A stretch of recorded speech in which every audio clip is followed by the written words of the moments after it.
I didn't think there was going to be work here.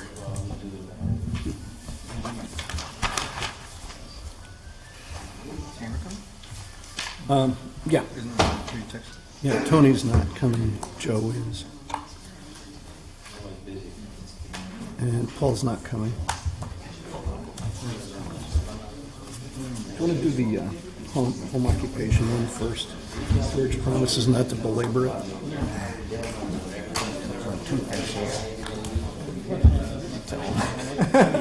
George.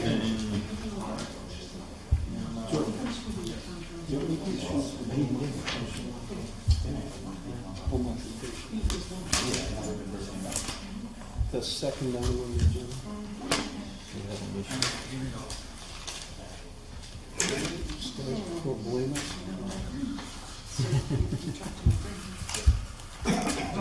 Okay, because I was going to say, move that one up first. We can deal with it in like 5 minutes.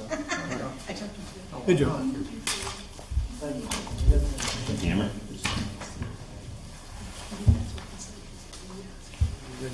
Thumbs up. Yeah, I think this is everybody who's coming other than maybe Peter.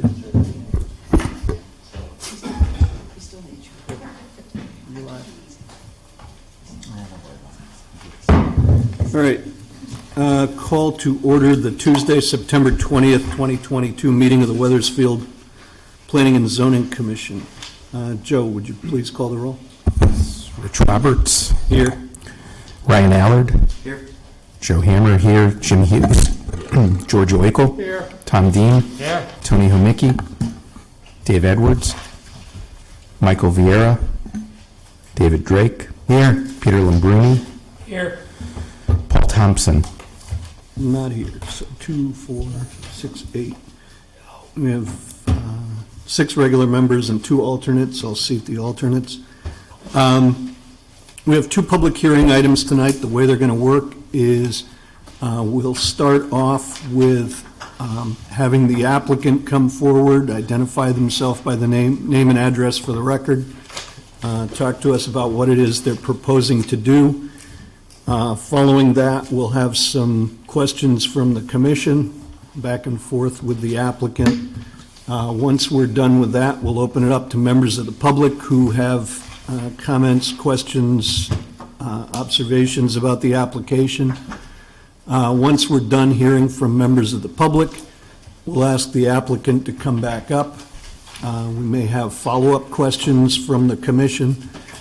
If at that point we believe we have enough information to make a decision on the application, we'll close the public hearing and discuss it and potentially vote. If after the public hearing portion tonight there's still open questions or issues that need to be resolved in order for the commission to fairly act on the application, we may continue it to our next meeting, which is probably 2 weeks from tonight. But in any case, you'll know what's happening as it's happening.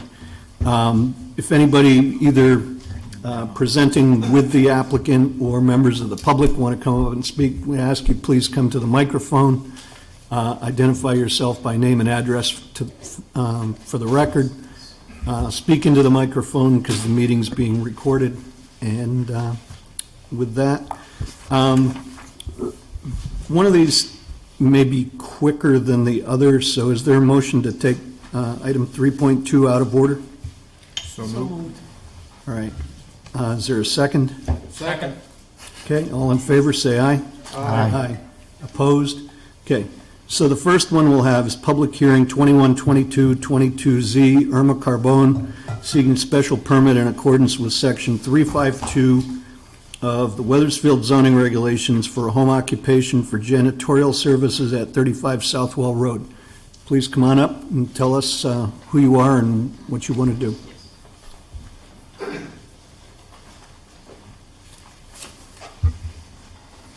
Hello, everyone. Good evening. My name is Paolo Carbone. This is Irma Carbone, my wife. We live in 35 Southwell Road in town. And my wife wanted to start a cleaning service business. We propose to use, we have a two-car garage, and basically the functionality for that will be just to store equipment and material that may be used for the business, cleaning material. The total space, I basically planning on building some shelves. There might be 2 by 10 at the most. And in the eventuality, if the business grows, we may have employees. The only functionality will be to come in to the garage, pick up whatever it's needed, and then go and do the work where the client is located. We are hoping to service, the local areas, Hartford, Wethersfield, Rocky Hill, and our we are planning also on servicing homes, commercial properties, offices. That's the intent. Okay, thank you. Does anybody have any questions? George? Yes, let's see, you're not gonna have any employees, but are you going to have any workers or other workers that come to the house, or for any reason to go with her to service the clients? When you mean records, I would suspect that if and when the company grows and we will require employees' assistance, I would suspect that we will hire and follow, and I don't know if I'm addressing your question specifically, but records, yeah, we will have, reimagine, you will pay, we'll pay the taxes that are needed for it, and the amount of time that the employee will work. Is that what you're asking? Yeah, that's sort of what I'm asking, but Yeah. that's not really the reason. The commission is concerned with things like parking Oh, during the day, if they do, yeah. or something, if that happens, and you're not planning on it immediately, though. Not yet, and the employee will not be, the amount of time that is basically, the employee will be the one carrying the cleaning services. If they need the equipment or material, they'll come in, pick it up, and then get off. Yeah, it's not, They we're not just gonna come have in, him, yeah, Grab that. pick it up and go, yeah, go do the work. It's not, we're not planning on having employees at the property. Okay, thank you. Peter? Just as a follow-up to that question, when they come, are they going to be in your driveway or are they going to park in the street? In my driveway, yes. Okay. There's plenty of space, yeah. And in the eventuality, if we really were to grow and it gets busy, I would imagine that we'll end up relocating the office somewhere else, if it gets to be an issue, a problem. Okay. Tom, did you have a question? Yes, have you run your plans by the town fire marshal? No, I certainly recommend that you do. I'm concerned about the cleaning supplies and the like that might be stored there. Okay. Any hazardous chemicals that may be present. That could constitute a danger either to yourselves or to neighbors or yeah, to the community at large. Yeah. So I don't know what kinds of cleaning materials you plan to have, but storage of chemicals Yeah. could constitute a problem.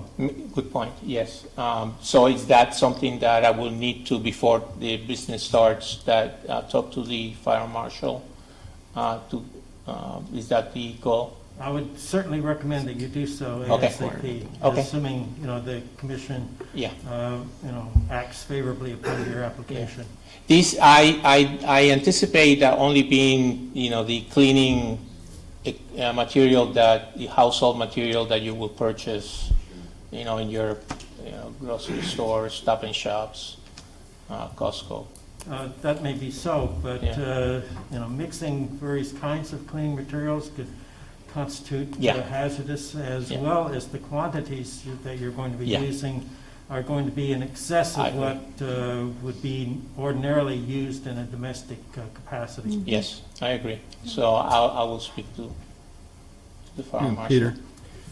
Again, following up on his question, so would you be okay if we put a condition on this application that you get approval from the appropriate town people? Absolutely. Fire marshal, whatever, Absolutely. so that the use of your chemicals and the storage of your chemicals is safe to you and to everybody else? in the Absolutely, neighborhood? yes. That's okay? Oh, yeah, absolutely. Also, since you're going to be creating internal storage within your garage, I think I would amend that by, including not only the fire marshal, but also the building officials. Building officials? I Okay, doubt that you'll need a building permit, but you might. okay.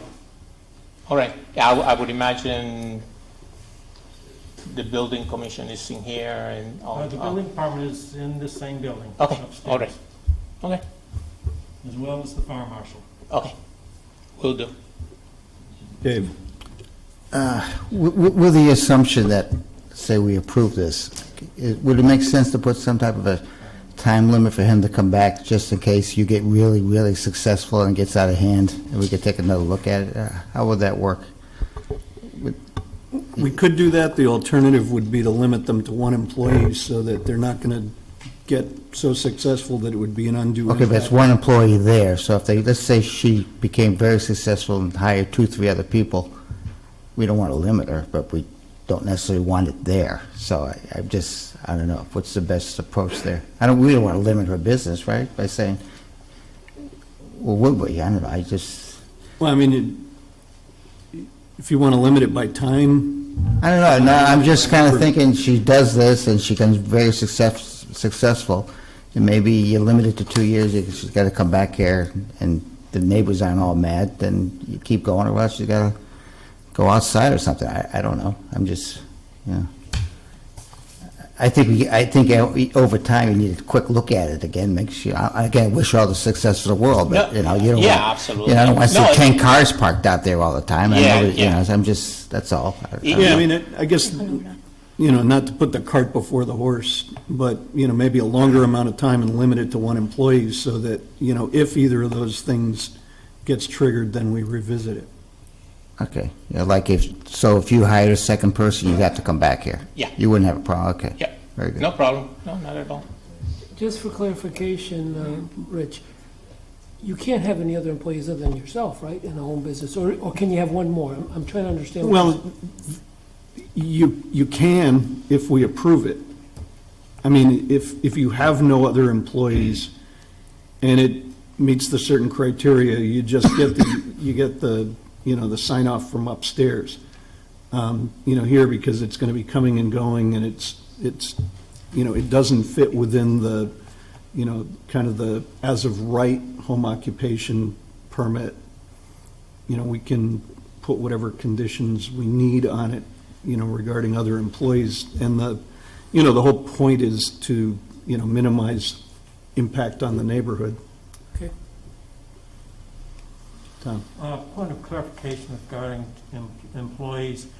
From reviewing or reading through the materials that we received from your application, it's my understanding that you really won't have any employees, period, that will be based at your residence. Yes, exactly. All My they wife will do be. would be yeah. to pick up cleaning supplies and mops and things like that, and be in and out. Yeah, exactly, Is that yeah. correct? An employee outside of my wife's, she will be the employee, obviously, of the company, but if we were to have an employee, he or she will come in, pick up the equipment, that's what we envision, and then, get out and go to the clients.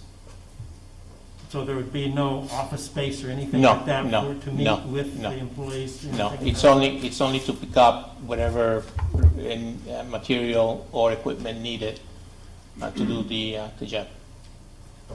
So, I understand you don't have anybody in the house as an employee, but do you anticipate, if you were to get approvals, that you would have people come into the house immediately? Or No. No.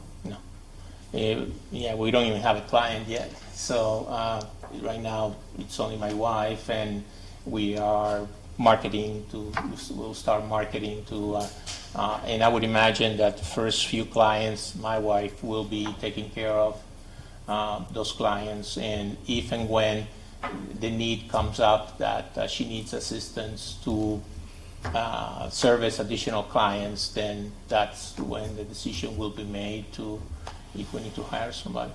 Okay, so if that happens, and I hope it does, because that means you'll be more successful, would you be opposed to us putting a condition, as you grow, and number of employees coming back to us, so making sure that the flow of traffic and the Yes, way you're yes. using the property is conducive to, Absolutely. that's okay with you? Yeah, absolutely.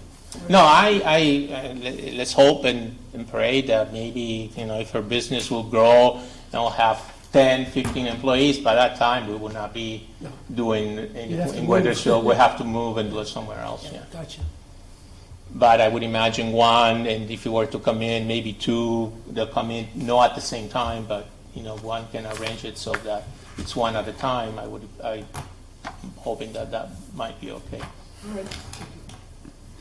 Tom, then George. Just a matter of curiosity more than anything. What is your envisioned market for your services? Residential, commercial? Both, yes. Residential, commercial property, offices, banks. Okay, thank you. And we're targeting, I'll start it with all the commercial properties here in Wethersfield and expand if need be. We'll see how it goes in homes as well. Thank you. George. Yeah, trash, how do you want to take Oh, care of that? good question. You use the normal trash cans that we all have, or do you think you're gonna have more and you're gonna need something? And if so, That's a explain. good question. I didn't think of that. I would suspect that if, maybe a question that I'm posing to the board, I would imagine, right now it's only one recycle can and that we have one in regular one. I would imagine if that's because of the problem, then I guess I don't know if one can Well, get. you can get a Additional. second one from the Yeah. recycle people, Yeah. and if you want. Yeah. And or get some I other, would not have 3 or 4. Basically, my problem is just only have 1 or 2 at the most, and that's it. Well, no, I mean, I guess, if you were cleaning a bank, you'd throw the trash in the dumpster In the at the bank, bank, yeah. not bring it home. Exactly, So, yeah, yeah. exactly. Okay. All right, anybody else? Okay. Is there anybody from the public that wants to comment on this application? Come on up, just tell us your name and address for the record. Okay, so this.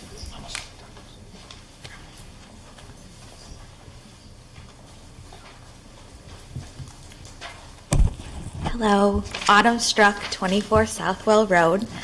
I wish you amazing success. I just had a question. Would this change the zoning of the residential area for our neighborhood? Like if they have a business there, does it have it be residential and business so that if they were to sell their house at some point, if in the future they were to do that, it would allow for a business to come in to that area? The short answer is no. It's kind of a small accessory use that goes with the residence. And if somebody bought the house and wanted to do a business of home cleaning on a shelf 2 feet by 20 feet long with no employees, they would be able to do that, but somebody couldn't open up, a hair cutting place or a, lawnmower repair corner store store or or anything like anything that. like that. No, Okay. the whole point of the home occupation permit is to kind of make it limited, non-controversial, inconspicuous business uses that blend in with the neighborhood. So although it would be a permitted business use as an accessory to their house, it couldn't take over the house and become entirely commercial, and it would be limited to specifically what they've applied for. Okay. And then one more question, probably for you. If you ended up being successful and you have additional employees coming, would you have them come at specific times? I'm just asking in regards to like all the kids in the neighborhood, just so we know like who's coming into the neighborhood around the times that they would come. It will depend on the type of service. If it's a home, I would imagine it's an agreement between the homeowner and us to let out in whatever days they will be open, and I would imagine that will be during the day. If it's commercial offices, it will be in the afternoon, usually when the office will close, that they will come in and do the service to the client. So that will take place in the afternoon. Okay. Thank you, everyone. Okay, thank you. Anybody else from the public?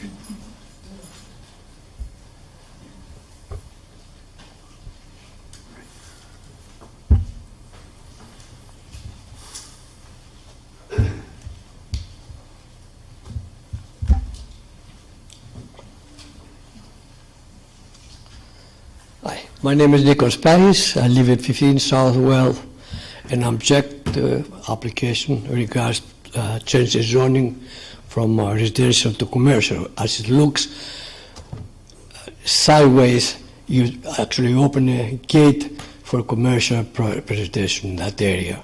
So if you allow them to sell the property with portion of it as commercial, you open the gate for a future litigation.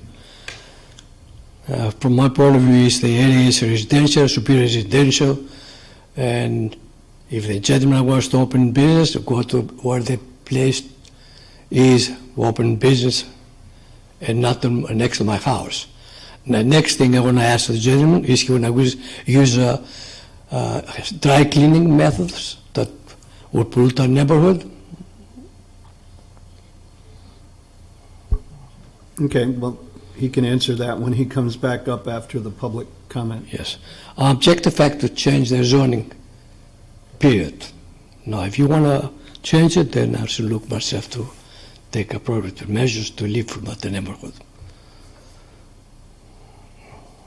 Okay, Thank you. thank you. Anyone else? Richard, should we clarify that this is not a change in zone? Yeah, I thought I did that once. I think you may want to do it again. No, I did it once. Okay. All right, anybody else in the public? If not, do you want to come back? I think the question was about polluting with dry cleaning Yes. fluids.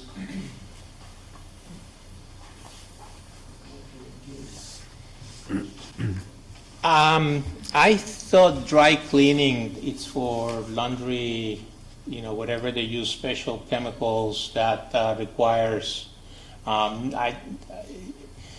you literally have to be wearing protective chemical equipment, and I, to be honest with you, I never thought of such possibility exists to use dry cleaning for regular house cleaning or business.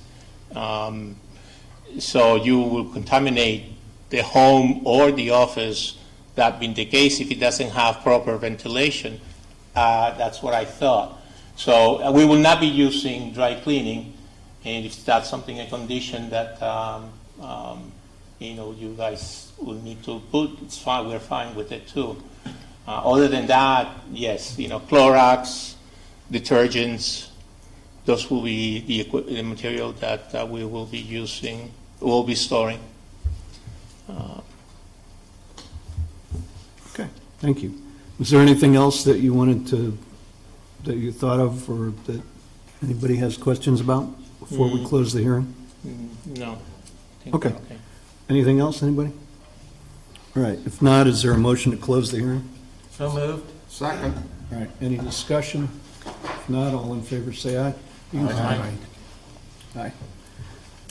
Somebody want to make a motion for discussion purposes? Make a motion to approve 2122, 22Z, as submitted for And maybe for discussion, 5 years, limit to 1 employee, And no dry cleaning? and, and no dry cleaning. Can I ask, I'd also, can I ask? Well, you make can we it get shorter? a second first? Then- I'll second. I'll second. All right.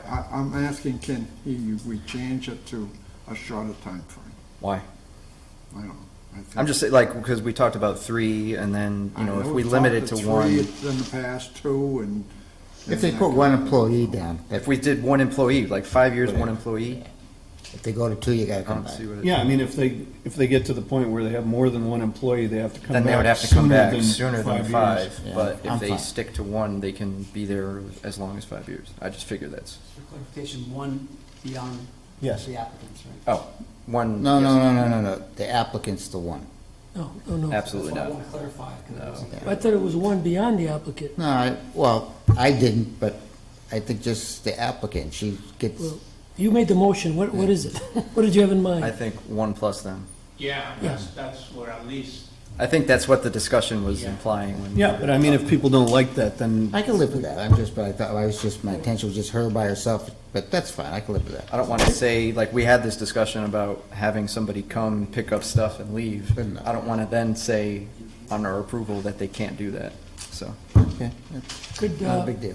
could we add to that, to have them check with the appropriate town staff for storage of their chemicals for safety? I would agree to the fire marshal, Okay. because I think it's a chemical, you know, Can the we- chemical life concerns for sure. safety and building code issues. Can we Yeah. add that? I think the fire marshal can handle it, yeah. All right. George? Yeah, I'm confused why 5 years, because, and that's what I was kind of getting at before.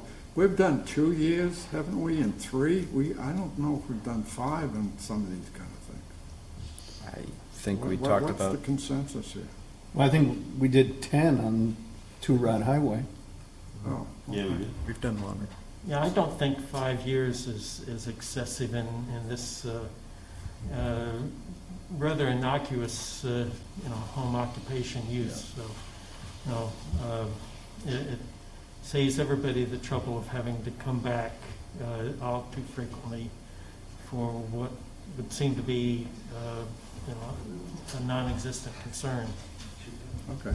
Yeah, I and agree. I also appreciate somebody coming in without having to come in because it's an enforcement matter, too.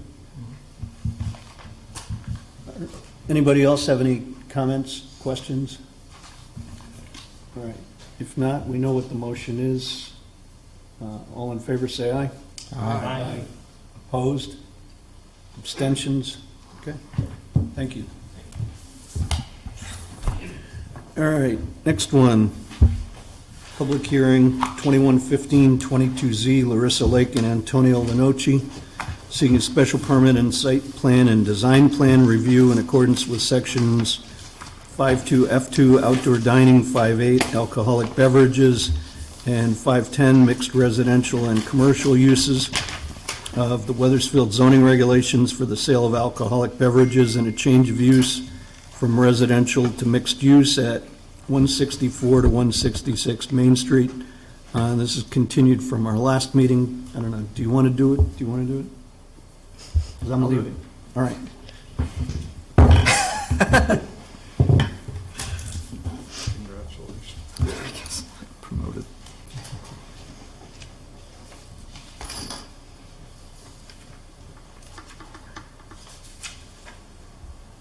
Yeah, go ahead. All right, while the screens are going down, I'll introduce myself. My name is Megan Hope.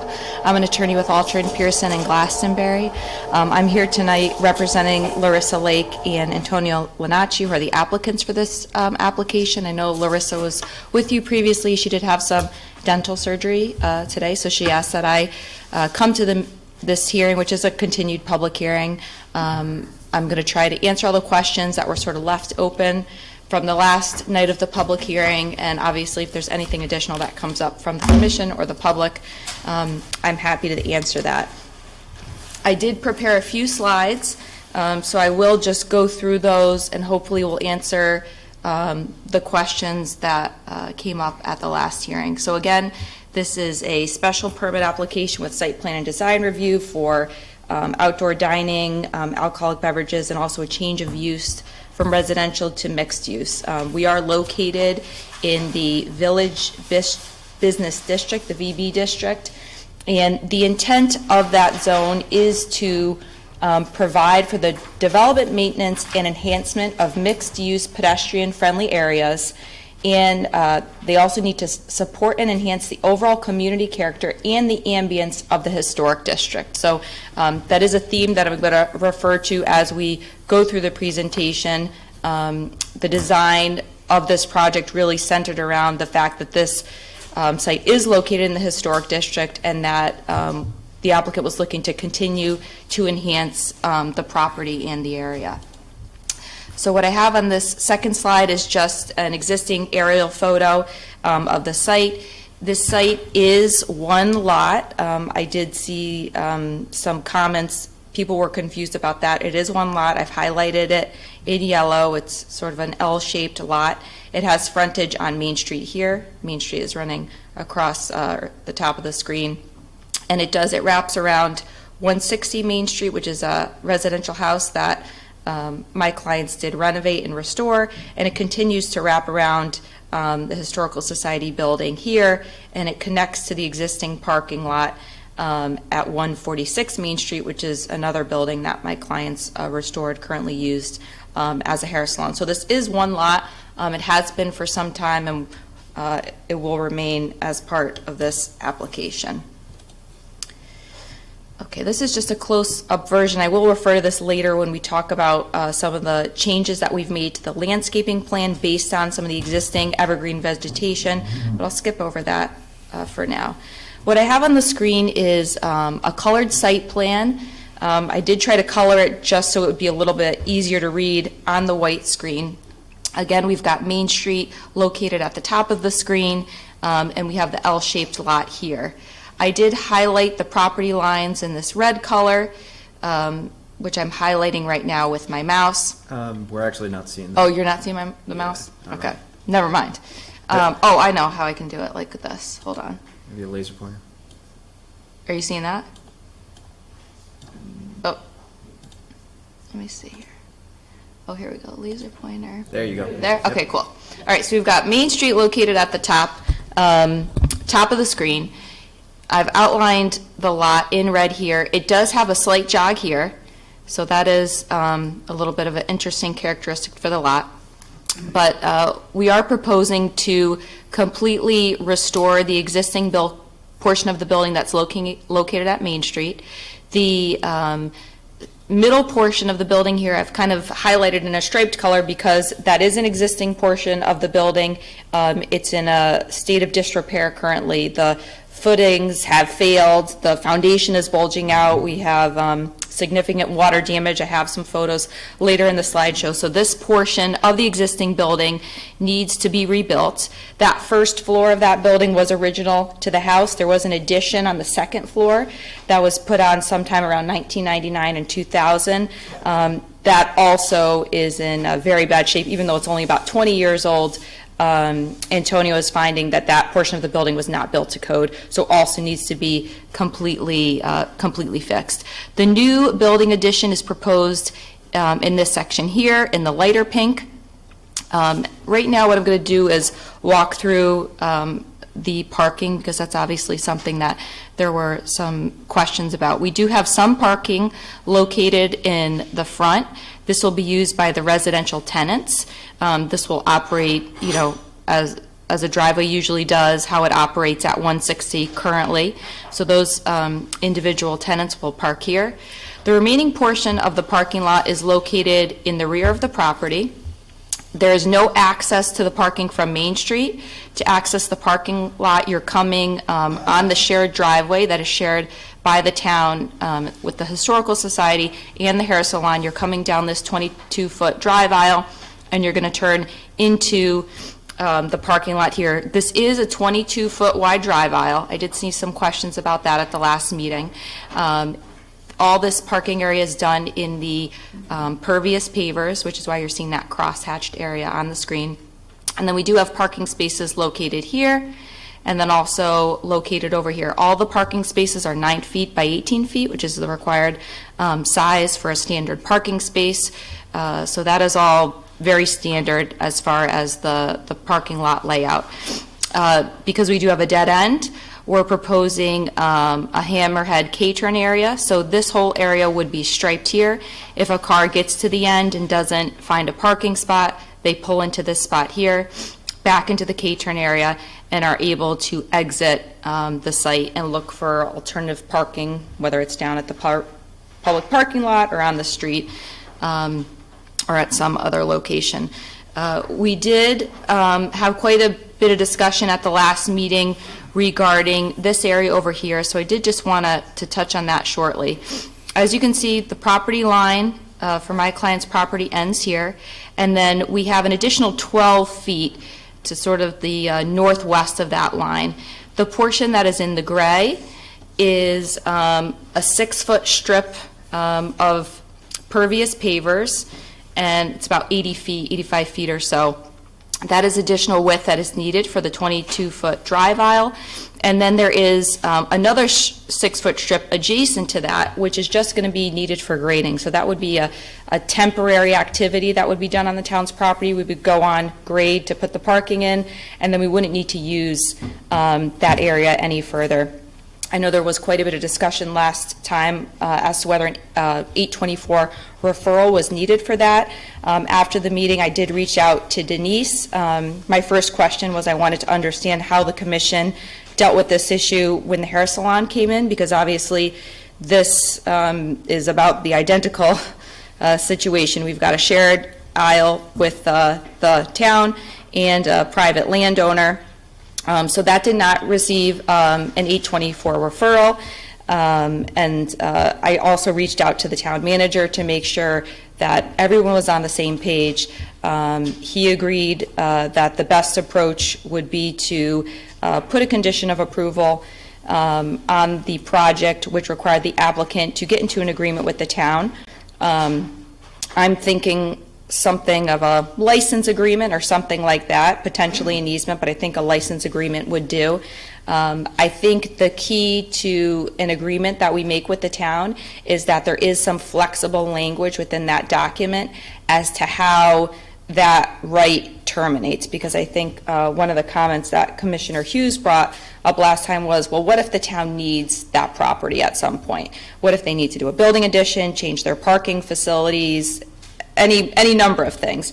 So I think what would be key in a condition of approval that addresses this license agreement with the town is to indicate that there should be some flexible language about termination of the easement. So if the town needs that land back, I would suggest potentially 180 days notice, 210 days notice, so that the applicant could go back in front of the town boards and make some additional arrangements regarding parking.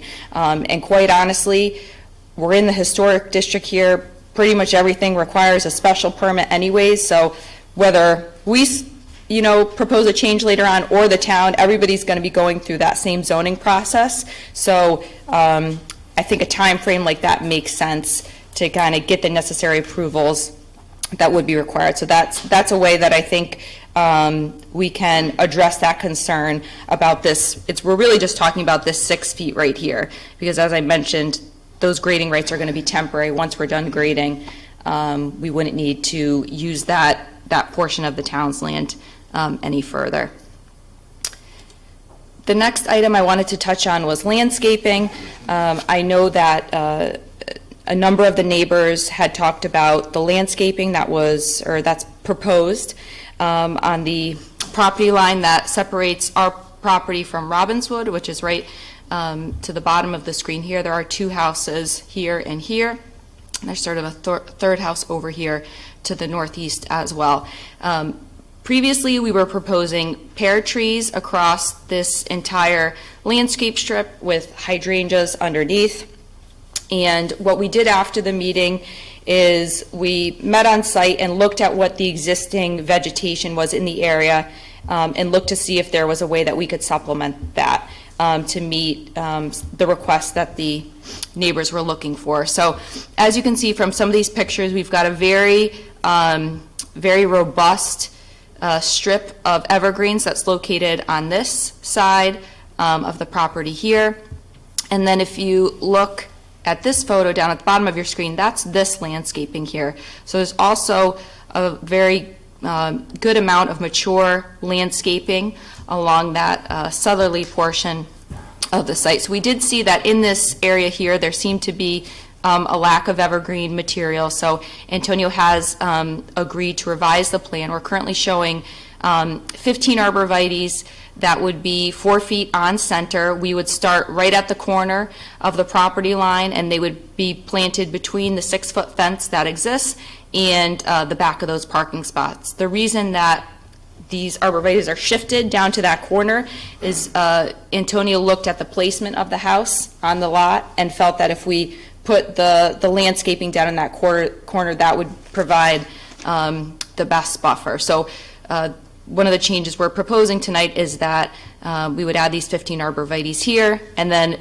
the remaining landscape plan would be unchanged with the Bradford pear trees and the hydrangeas underneath. So this is that location here where we'd be proposing the evergreen trees to supplement. There were some questions at the last meeting regarding the lighting plan. I did my best to try and blow up this photometric plan. They're always super hard to read, but we have all the bollards highlighted in yellow here. So there's 10 bollards, I believe, altogether. I do have a picture here of the bollards, 3.5 feet tall. Keep in mind, we do have that 6-foot solid wood cedar fence that runs the entire length of this property line and actually turns the corner and goes over here as well. So these lights are going to be substantially shorter than the fence. They are dark sky compliant fixtures, so no light is going up at all. Everything's shining down. And as you can see, we've got 0-foot candles all across the property line. So we aren't having any spillage, and that's because of the fence. You can see that we had the lighting consultant add in that that blue line, which is the 6-foot solid fence.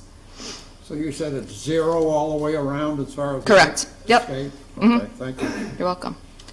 And this is just a picture of the existing fence that's running along that property line. So this is 6 feet. You can just picture, essentially a light that's about half the size of that fence.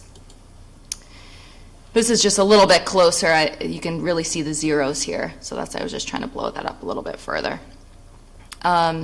I know there have been some comments about the size of the development that my client is proposing. And one thing that I wanted to remind the commission is that it's very expensive, obviously, to renovate a historic building and to adapt it to a modern day use. And I think my clients really have a track record of what they've done at 146 and 160 of taking properties that were underutilized and rehabbing them and putting them to use for the next, couple hundred years. I was definitely surprised when I went in the house and we were seeing some of these, deteriorating conditions, seeing the bulging foundations, rotting wood, just holes from where water had deteriorated portions of the building, the slanted floors. So part of the reason why this project is industrious is because the applicant needs to be able to renovate this house, which is the intent of the VB district, which is to maintain that historic character of the neighborhood. And the way we've done that is by retaining this historic building and rebuilding the portions that are deteriorating. They've already done some of the renovations on the front of the property. All these columns are carved wood. I actually thought they were metal before I had gone to say they're all carved wood. They've all been stripped and sanded and beautifully restored. So I think it's quite impressive what my clients have done. And I also think it's impressive, and I wanted to note that the Historical Society did provide a letter. They indicated that they didn't have any issues with the use of that strip on the town property. They are a tenant, but still indicated that they didn't have any objection to that. But they also noted the Lenoci's commitment to thoughtful historical renovation combined with well-planned development in our historic district. So I did think that that was important to note, because the historic district, people are often hard to please. So I find it remarkable that my clients have been able to do that, time and time again. I think I've answered most of the questions, so I'm happy to answer commission comments or answer any questions from the public as well. Questions from the commission? Yep. Sure. The fence, I don't remember asking this, is it your fence? It's our fence. And it was put in when? Antonio, when was the fence put in? It's fairly new, right? It's fairly new. Yeah, 2-3 years ago, I think. All right.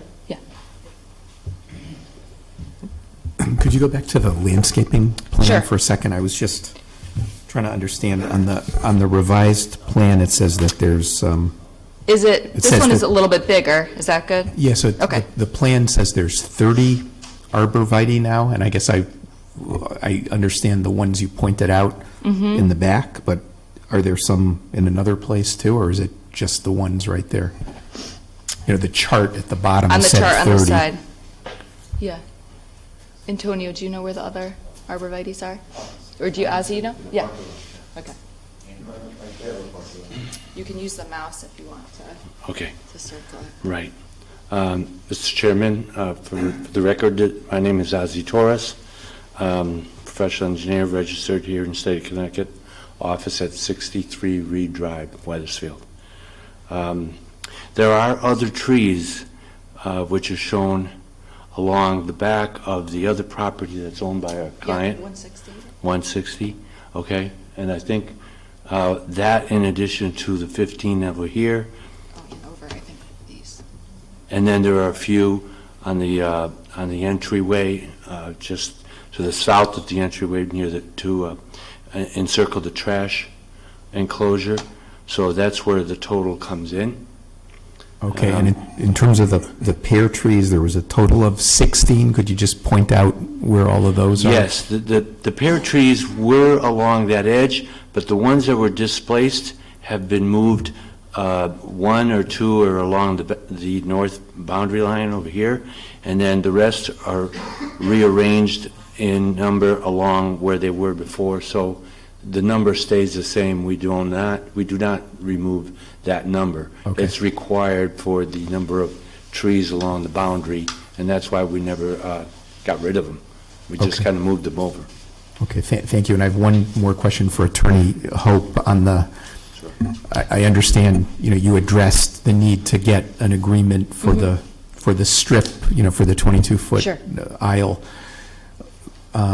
It looks like you have an existing easement from Main Street over the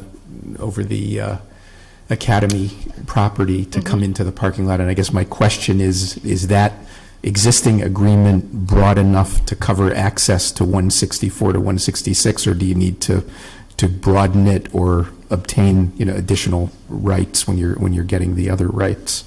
I think, I didn't draft that and I haven't reviewed it, but I don't think at the time it was done, it was envisioned that it would ever connect. So I think there might need to be a broadening of that. So you would just handle that altogether? Yes, with the other that one? would kind of be my plan. We need obviously a couple things here. We need obviously something with the town for this. The Lenocis have to grant another access here. We also have a portion of the parking spots on this lot, so I'm kind of envisioning probably like 3 or 4 documents that would all get recorded, in succession at the time when we record the other items. And where's the part where the Lenocis have to grant access to their other lot? So we would just need a parking, to the other lot. So we need to Oh, I see. grant access Yeah, from on that 146 to Okay. 164 and 66. And then there's a little bit of parking easement here onto 160, because that's a separate lot. Okay. Yes, Mr. Oiko. Yeah. the arborvitae that's being proposed here, Yeah, is sure. that the same growth type arborvitae that one of the neighbors suggested? I believe, Same species? yeah, let me see here.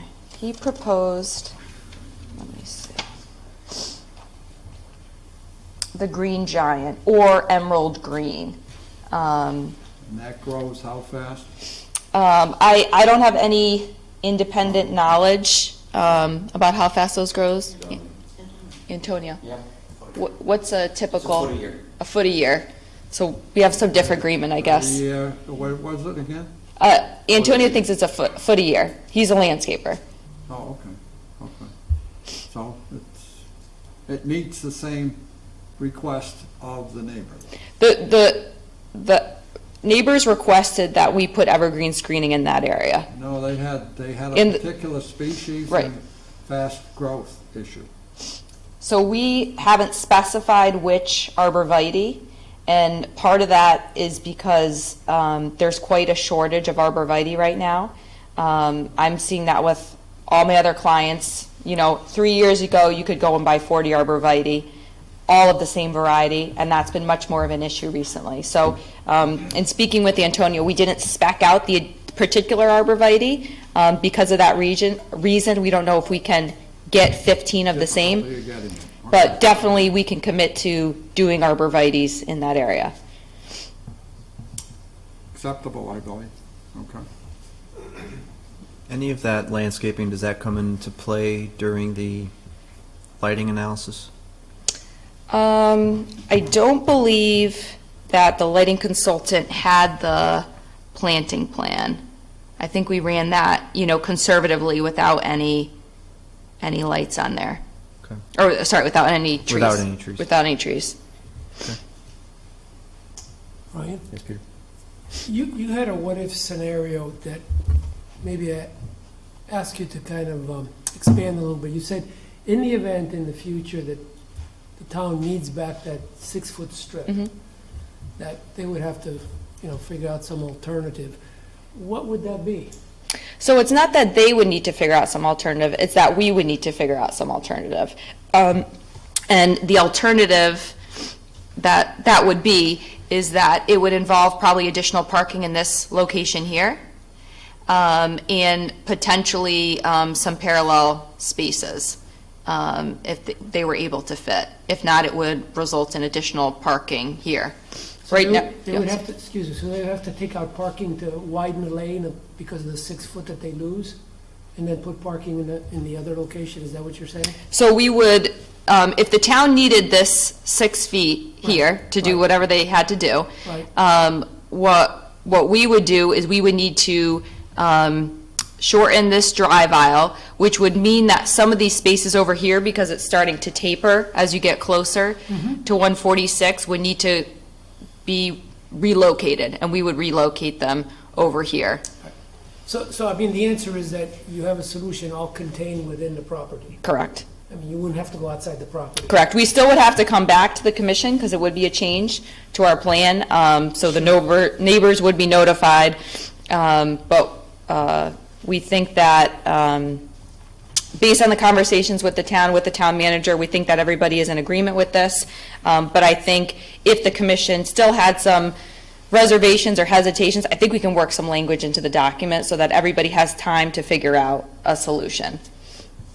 Okay. Yes.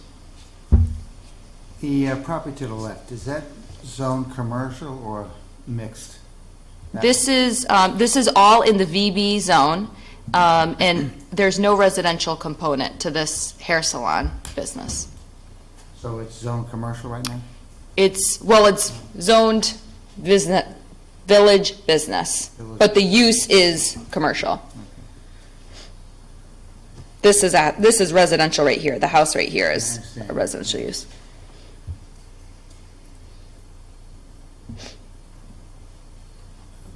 Further questions, Jim? So this is the plan that the Historic District Commission approved? That was presented to them? The architectural plan, the This, site, the whole site plan, everything, this is, that Yes. they reviewed, they approved all this? yes. Okay.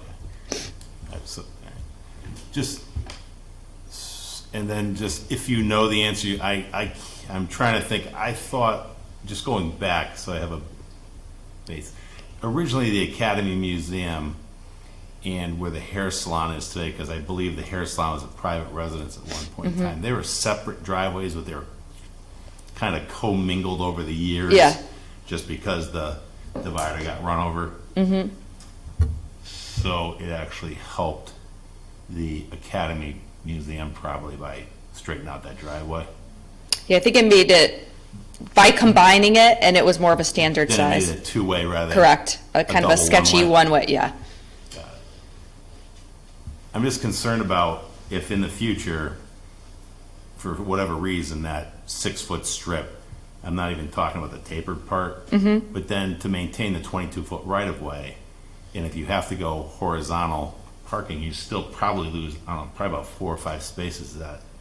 So then how does that affect the whole project? And also as, I'm just wondering steps ahead, because they had talked about doing something with a piece of land in between their number 160 and the Academy. How is that going to also impact this down the road? So if they end up losing a couple parking spaces and put a residence or a building there, I don't know how it's going to pan out. So I'm just, Yes. I just don't, and we can't predict the future, Right. just how we can just. Yeah, so I think, and I think you really can't deny that there is kind of there's obviously connection between all these lots here. And I think that it is smart to think about what could happen over time, because there is an opportunity for some further development, some other connections. What I think probably would happen is that the town might redo their parking. When I was out there on the site, I was thinking, this could probably be a much more efficient parking lot than it is right now. So that would probably be something that the town might look to in the future, and maybe there would be additional spaces there that would be available. My understanding is that they have, I think, 2 or 3 employees that are there. Sometimes they have events, but typically you're not getting a huge parking requirement. So I think that, we already have had open communication with the town. I think if they were to do something with their parking lot, that we would want to be a part of that, because it might make sense to tweak what we've done with our parking to make it all kind of be more cohesive. And the same with any application, if something else is proposed on the portion of the lot of 160 that's open, we've got to come back for a special permit. We've got to demonstrate to the commission that we have enough parking. Or if not, why we should, be entitled to a waiver. So I think typically what I've done with applicants is come in with the required parking on site. So it would depend on how the building is situated and what the use is and what number of parking spaces. So it's hard to predict, I think, but because everything requires a permit, the commission will obviously get another bite at the apple. But that last statement you said about entitled to a permit, because then the town could be kind of painted into a corner. So to hedge against that, I mean, you might have to reconfigure the project a little bit to lessen the impact to hedge against that. Or maybe the vacant land, I'm just not sure about that. I'm just kind of talking out loud about it right now. Yeah, and I don't think I said entitled to a permit. That's not what I meant. We would have to show that we meet the requirements of the special permit. And I think, parking is obviously one of those factors that really drives the density of any development. And I think in this location, it would be the limiting factor. Ryan? One other question, just Commissioner Oikle brought up about the arborvitaes. What height would they be starting at? Like what size are they going to be planting? Are they going to be a foot tall? Are they going to be They would 6 be foot? 4 to 5 feet planting height. 4 to 5 feet. Yep. And I was just wondering because Narcigian, I believe they're one of the people that came forward.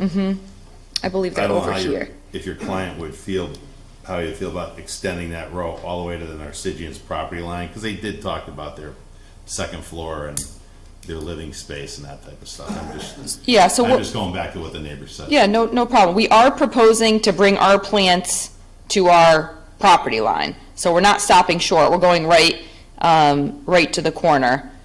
So we're bringing it as far as we can on our property. So this, what you're seeing right here, this is on this property. I got that. Yeah, Yep. okay. And Now so, it's- and they're over this- here, is my no, understanding. Go to my left. Go to right there. Yeah, This is the property. These are the folks that came. And I Right. see how it stops and it's about Right here? halfway through. Yeah, so it's just Okay. like to match up, to keep going at the end of that arborvitae line. over here, you're Right, saying? yeah, right, you got it, right to where those three larger trees that are in place, right there, yeah. Yeah. That property line, to fill in that gap if they would they consider doing that for that to help that neighbor's concern? So we had placed, Antonio had selected this location because he went in the field and looked at where the house is, and that house is slid to that like northeast side of the lot, and that's where he put the arborvitaes, and it's a little over 60 feet, I believe, or so of plants. So we felt like we did put it in the best spot for that, to shield from from that second story into the site. Oh, I was just asking if he would consider adding to finish the length, so it's the length of that property there. The other people didn't seem to have any problem with anything. That's all. That gap. Yeah, so when we had talked about it, this is what he had proposed. So I think, got the flowering pears and all that. right, over here. Yeah. Okay. Thanks. You're welcome. Thank you. So I just want to be clear on this easement, and you mentioned license. I mean, we had a concern last meeting that something formal was needed between the town, maybe it's not the 824, but, something formal that made us feel comfortable that, there wasn't going to be any issue with this site plan, and we could approve it as is. So you still don't have anything formal with the town, is that correct? That's correct. I did call the town manager afterwards, and I don't want to speak for him. I know that he's here at the meeting, but it was my understanding that it would be something that we would draft and record post-approval, and that he was in agreement that we could come to an agreement, essentially. I don't want to speak for him. He can speak Yeah, I would for say himself. Could you explain what we've done in the past and what we did even with the hair salon building is that once the Planning and Zoning Commission has approved the project, that is when we engage our attorneys to work with the applicant's attorneys to work out the agreement. In principle, we have no issue with what's being proposed here. That last 6 feet in the back, it really does not serve a purpose for that. The Historical Society is weighted on it. They don't have an issue with it either. And similar to what we did with the driveway access, that was a condition of the approval, that it's worked out between our attorneys. Generally, we don't like to get our attorneys billing if we don't have to, so until you've approved it, we're not going to engage them. But we've worked it out, and this is what we've done in the past. And if it was a large access easement, that'd be one thing, but it's really a sliver of the property that really does not impact the operations at all. So basically, Fred, this is all within your power to approve, right? You don't have to go to the council or anything? Ultimately, the agreement would go before the council, but it's pretty much going to be a sign-off. All right. It's pretty much a formality at that point. All right. Could I just follow up on this?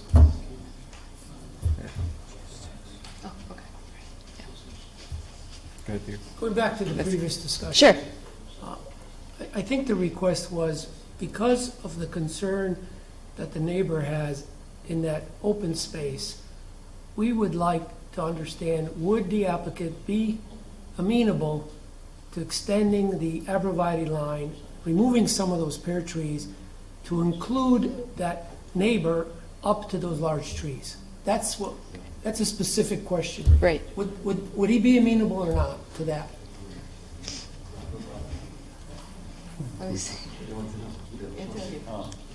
Would you consider extending? For what purpose? To block who? To block more of the. We are blocking both houses, and then this is the street, and then he's got his street, so I don't see anybody living in between there. That's the road. I blocked all the houses, left it in between the road with pear trees, and then he has his arborvitaes, so, I mean, So, we're gonna put trees to top of trees. yeah, so I guess it's not clear to me. Is that open space in front, or in the line of sight of a house. No.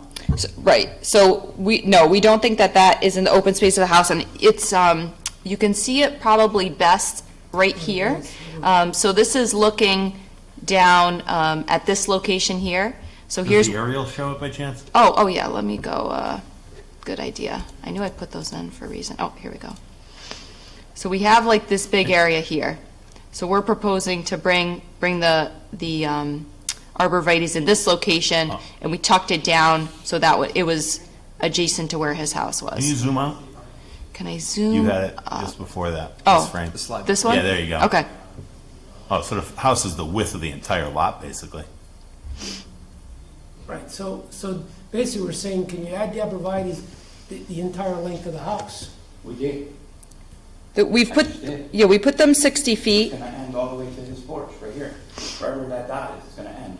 And then the other neighbor has his arborvitae, then there's trees here. So They're big trees right in the there's arborvitae's. trees in between there, so it's like arborvitae on top of arborvitae, I mean, No, so that was our intent, to stretch the length of the house, and I feel like that's what we've done here. yeah, right there. And maybe like 2 or 3 over. Yeah, that's over 60 feet. Okay, it's clarified it for me. Thank Okay. you. Any further questions on the commission? I know we do have I a do- town I member, have- but I think I'd rather get the, I just have one. At the Sure. last hearing, Attorney Hope, I know you weren't there, but it sounds Yeah. like you read the minutes or listened to it.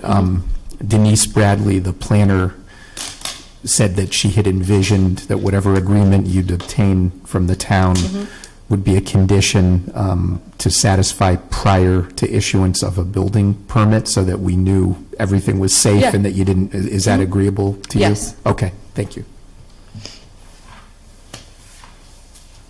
yes, Tom? Going to another factor, included in the materials we received for a continuation tonight is a letter from Dick Gregory, the town engineer.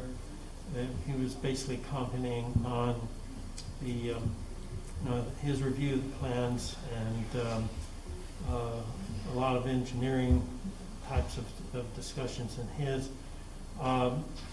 In it, he tended to, at least the thrust of his argument or statement was that he was pretty much in agreement with what had been submitted or resubmitted. Right. Are there any open issues with regards to the town engineer at this point with respect to the plans? Are you and Mr. Gregory in full agreement in terms of the finessing of those engineering plans, site plans and the like? Yes, we are in agreement with the town engineer, which doesn't always happen, but this time we are. So we whittled it down. I know Larrisa and Antonio did a lot of work. We started with like over 40 comments and we're down to 4. So we, Excuse me. Yeah. So I did speak to Larrisa. Yeah. We will continue the arborvitae's to the end of those trees. okay. Okay. And I, Could you show that up there? Sure, sure. Just so I understand. Yeah, what so you- we'll extend, so we can add as a condition of approval that the arborvitae's will continue Oh, the full length up to the trees? the full length up to the Perfect, trees. thank you. and I can also confirm, Denise did tell me earlier today that all of Derek's comments have been addressed Yeah. to satisfaction, and that they also submitted the photometrics, which were shown Right. earlier, which was another thing that was requested, so all his comments have been addressed. Now, that was my impression from the review of the documentation, but I just wanted to confirm that for the record here. I know the drainage report was part of that, so I just wanted Yeah. to, so totally. Went to Denise today, yeah, she said it's all. So, one last question? Yeah. I drove by today Mhm. and noticed that there's deconstruction going on already. What's going on? Yeah, so Antonio, can you talk to what's going on a little bit with the, We filed for a permit for the demo of the park, that's not good. right, so because, Demo it. yeah, now let me go back to these pictures here. So basically, I think I had mentioned previously here, I took this picture yesterday. So what's happening here is the foundation of the section that kind of is perpendicular to that original portion of the house is totally totally not working and needs to be rebuilt. So we did apply for a permit because it was unsafe in the manner that it was. And so that's what's happening right now, is that they're taking off that unsafe portion of the house. Just a demo permit. Obviously, we haven't applied for a building permit because we don't have any approval. So, but it was unsafe the way it was. So this is a demolition permit to bring up to code the part of the house that wasn't up to code? Or This is was deteriorated to the point that it was unsafe, I guess? correct. We had to take that, the front part is good. It's that middle section that is kind of perpendicular that needed to come down. So it's just a demo permit. We don't have a permit to go up with anything yet. Okay. Do want to open it up to the public, but any further questions here? All right, with that, is anybody from the public? Any comments? Yes. Can you leave that up so that we can Yep. refer to it? Yep. Come up to the mic, ma'am. Well, he's coming up, right? Oh, okay.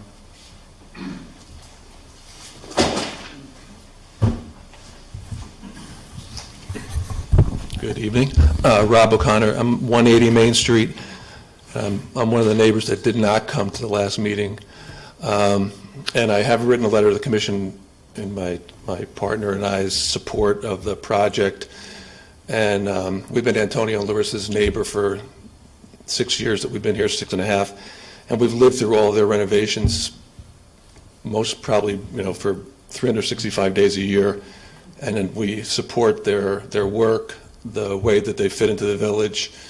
And the VB district, I don't know technically how many residential properties there are, but our house, I feel like we're like one of the only residents here. Our neighbors are in the Robin sisters' house. And the only thing, I'm not going to add to the arborvitae list, but I know a lot of times the Planning and Zoning Commission looks at the solids and whether these bushes are going to block view. But there's a big thing that's sound, and for people that live on Main Street, and for myself who lives across from the fire siren and the old town, the sound in this area, it's like an echo chamber there. So the only thing I saw on the plan was the condensing units, because the condensing units look like they have a 6-foot fence that's on this side of them, and those condensing units shoot into my backyard, and to our neighbors have a nice little patio fire pit, which I think, when those things are running, your quality of life, you'd be surprised, because even the Robin sisters' house put a new condenser that's right at my house, and you can hear it. You can hear things inside our old homes that you'd never think you'd know. The property next to the one that you referenced, that's directly behind my house, I can hear the person on their phone when they sit on their patio with giant trees and arborvitae and everything else you can block. So it's just like that part of it.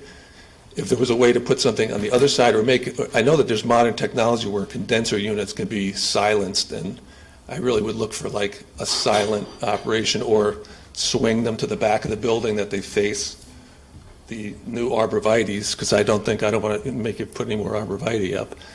And then I don't know about where people are doing their K-turns, the same thing with the lights. I think that there's bushes there, and they probably would block lights, but I'd speak to the people that are in that building next to me in the Robin sisters' home. They probably see the lights, and will see lights, and at night. I like the bollard lights. Those are really a good way to counter some of the other lights that we see. So those are really my two things. I just want to, I can speak to Antonio and Larrisa as commercial neighbors for our village business district, and also as personal neighbors, have been nothing but like accommodating and phenomenal neighbors.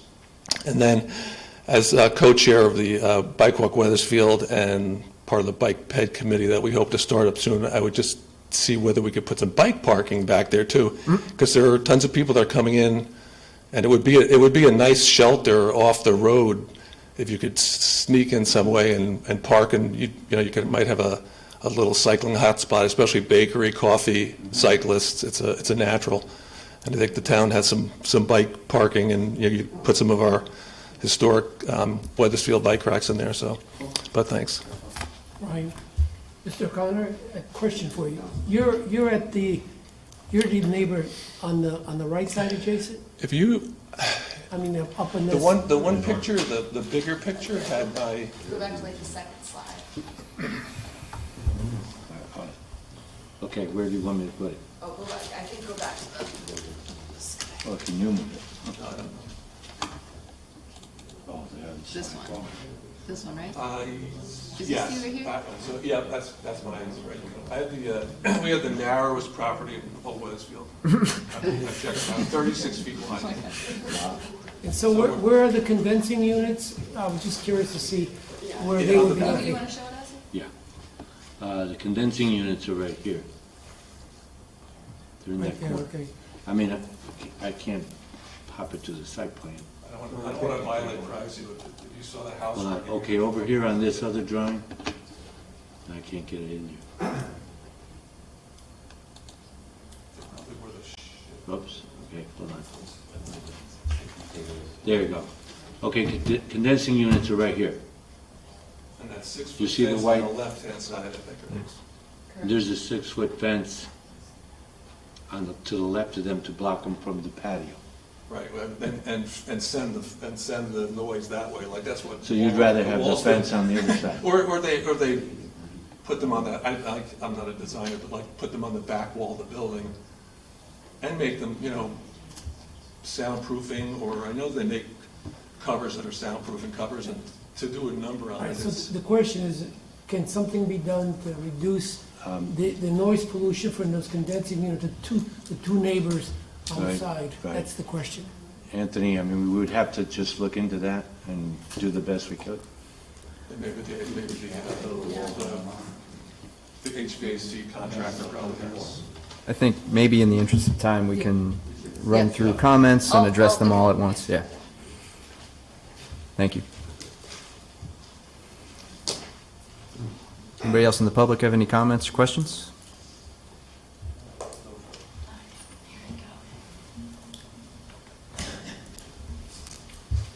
Good evening, everyone. I'm Jennifer Wolf, 345 Wolcott Hill. I'm also the chair of the Historic District Commission. I come tonight not speaking on behalf of the commission. However, I do need to speak to what was approved previously because this is not it. Looking specifically at what you have in front of you, this was very similar to what was originally proposed. They came in for 2 meetings, and at the second meeting, a new proposal was made along what is the east side where you see the forward-in parking spaces. Those were parallel parking spaces, and Larrisa made mention or reference to it at the last meeting. They were some sort of reinforced grass spots to try to maintain some of the grass area and keep that border larger, grassier, greener in between the parking area and the back lot. There were 10 spots parallel to that fence. Looking on the east side then, I'm sorry, the thing in front of me is kind of small, so I'm trying to lean over to look at it. Is there any way you can point to what you're saying? Sure. Yep, I'm happy to.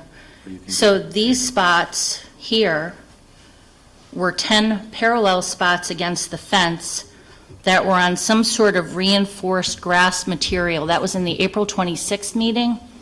I borrowed the approval packet from the building department earlier today. I apologize for not having a better package for you to review. Unfortunately, I was receiving phone calls about this and was not available last week. I watched the meeting on this application last night and tried to pull this together for tonight. I will pass this, I have to have it back. This is the official application material.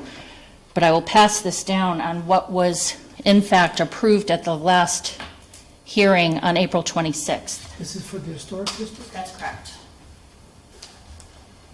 So the representation that this is what was approved by the HDC is not correct at all. These spaces did not exist. They were 10 parallel spots.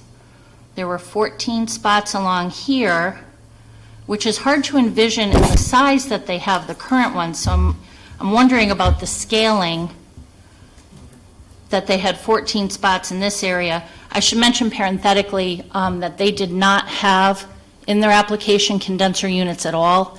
So the location of those has not been approved. They didn't have a plan for it at the time they came before us. They were going to come back for that. In any event, we were trying to preserve and minimize the amount of blacktop in the back of this area behind all of these houses, running in between the houses on Robbinswood. Additionally, this space here, if you look on what was approved that I had marked there, you have some of the, I see you flipping through, I'd marked, those are the prior application materials. I marked what was actually approved, and that is hand-signed and dated by Larrisa on the date of the hearing. If you look on this area here, that driveway opening on our plan is 22 feet. On this new plan, it looks like it's 22 plus 18. So instead of being 22 feet wide, we're looking at 40 feet. As an aside on that also, I would say we did not approve the wider driveway or the use of the Academy driveway on the, I'm sorry, I don't know the address, on the salon property. I don't know how that came about, but with regard to the easement on this property and making further blacktop, I don't think a letter from the director of the Historical Society is sufficient. They have a board. I think the board needs to weigh in on it. I don't think that's been done.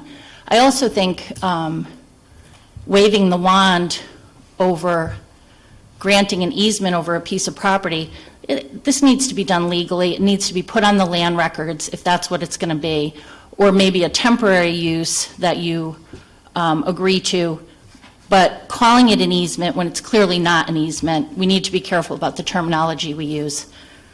In any event, I Can I ask don't a know how quick far question? this has made its way down. Yep. The 22-foot dimension that you're talking about, was it a 22-foot dimension from a pre-existing parallel, or not pre-existing, but a prior submitted parallel parking? So it's the same 22, it's just shifted up? Is that what we're looking at? Well, what I'm telling you is that we approved 22 feet opening there, Which is still- blacktop. That's still the 22-foot opening. I just wanted to make sure It's- that it's not just a function It of looks like the parking change. 22 plus the 18 for the spots. I can't tell how wide this entire That's- piece is. It's 22, but then the opening itself is only the 22, like the dimension over to the right. I think she's saying that the spots were parallel rather Right, than so I'm 18 wondering feet, if it right? was- So yeah, so It's instead much of wider. 40, it was like 30 or something? Right, maybe? it's Yeah. much wider now. And again, the numbers don't quite match up between the two, this plan that you're looking at tonight and what was approved, so I can't quite tell. What I can tell you is this opening is much wider. Yeah, that's what I'm looking at here. Then what was It's the same approved. 22-foot dimension, it's just that the parking change made it shift up. Okay. Could I just, Additionally, when they came before us, we're obviously very interested in a vibrant community in the historic district on Main Street. We knew that they were proposing mixed use. The building is approximately 5,000 square feet proposed, and at the last hearing, the proposal for the residential was 344 square feet, I believe was the dimension, which is 6.88% residential. I think when we talk about a mixed use in this district, we're envisioning something like House of Images, owner-operated, owners upstairs. The Grange, owner-operated, owner upstairs, that sort of thing. We don't have this in this situation, and really the portion that has been called residential is the size of a living room. It's probably going to end up being storage. I really would encourage you to hold them to a higher percentage of residential and not make this just a business. The other thing that's important to note, when they came before us, there was no discussion about alcohol. This was going to be a daytime-only use building. No alcohol, no outdoor seating, no music, no walk-up carry-out window. I don't know where that comes in. We did not approve a window that could be used for carrying out food, drinks, or whatever. This is very different, both in the actual plans and in the concept than what came before us. I don't think it can be approved tonight. I think more research needs to be done about what the actual details are, comparing these two sets of plans. I'd be happy to discuss this with you further. I did want to come in and make sure that you were aware that this parking lot is not what was approved at all. Tom, do you have a question? Yes. Quick question. In the materials that you just handed us that we're being passed amongst the members of the commission now. Yep. I looked for the actual official record or of the approval by the Historic Commission. I couldn't find that in the materials that you got. It is, and it's difficult, and I apologize for the record keeping being what it is. That we approved what was presented the second night as stipulated. And so those documents that are signed and initialed by the applicant are the specific items that were approved that night. Okay. Where is that letter? Where is the document? It's at the beginning, sort of at the beginning of the package. I couldn't find it. I'm happy to make copies for everyone and make them available to you tomorrow. I'll have our coordinator do that. Approval is significant for us. Right, it is, except it's in conjunction with those signed off documents. That's the only way you really get the detail. I have a question just so I can understand the process. Sure. When you do an approval, then there's coordination with the town. There's a change because the engineer has comments, we might have comments. Right.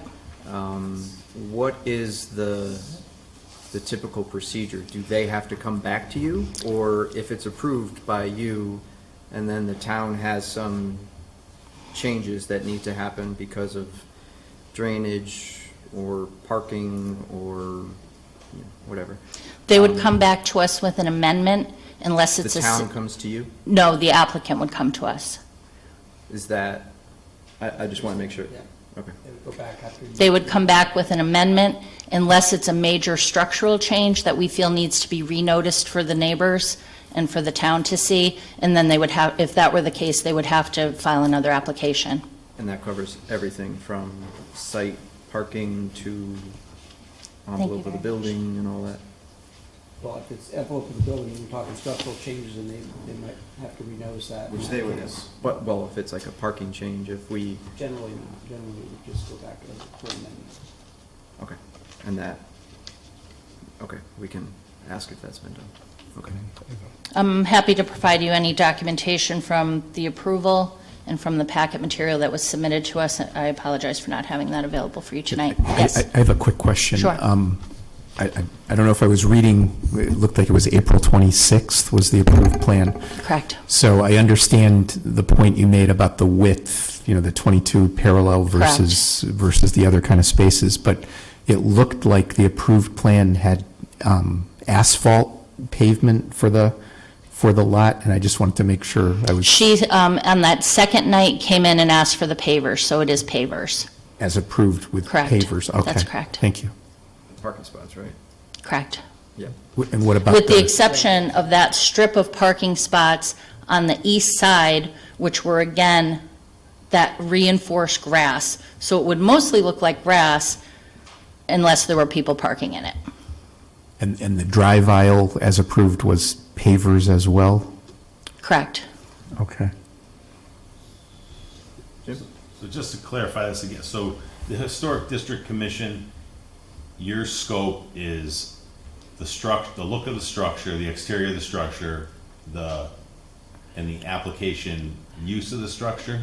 We don't do use, but on commercial projects, we do approve outside landscaping and parking, which we don't on residential. So my concern is, if you look in this area especially, they're showing this big green area. They've left off the actual building of the academy. You see the back line, and they've left off the building area of this house here. But I don't know that this is accurate with how much green is between here. We were trying to preserve as much green space in this parking because, again, this parking runs between a row of residential homes on both sides. So it's a really unusual situation. We were trying to preserve this green which they're now eating into, which they've already made wider than it was. And then we also had this whole row here, which would have been green too. So the parking lot is very different than what's actually approved to date. Now, can you approve something different and they have to come back to us and ask us to change ours? Of course. But we already went through this process and arrived at something different that they agreed to.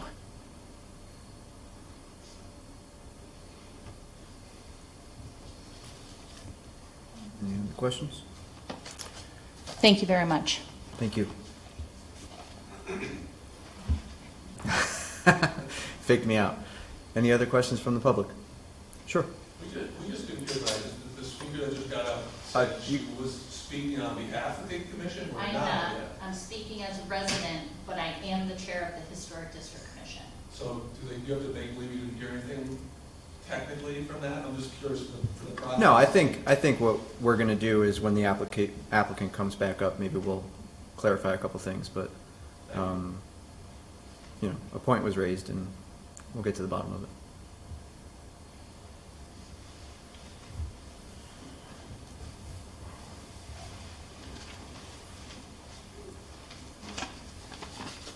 I am Greg Norsegian, speaking on behalf of 43 Robbinswood Drive. I apologize, I had a long day. I had intended to get some photographs to the commission of what the view currently looks like from the second floor bedrooms of the home at 43 Robbinswood Drive. I'm not sure if it made it to the commission in time. It was.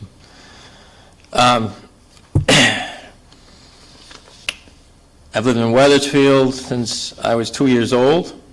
Probably practically my entire life. And I am very much concerned about this proposal and the change from residential to mixed residential and commercial. As pointed out earlier, the percentage of the new structure would be less than 10% residential. And basically the whole surface area would be parking lot of what's left. And I don't feel the 6-foot wooden fence is sufficient buffering. I applaud the applicants for agreeing to extend arborvitae along the back property. I do think that there's going to be problems in terms of, even from the beginning, with, cars have roof racks, SUVs, pickup trucks, all that's going to be visible. So until the arborvitae grow up, it's going to be very much detrimental to the value of our home. I'm also concerned about the change of use to allow serving alcoholic beverages, possibly as late as 8 o'clock at night. There's some proposed tenants. We don't know if those tenants will change once the change of use is approved.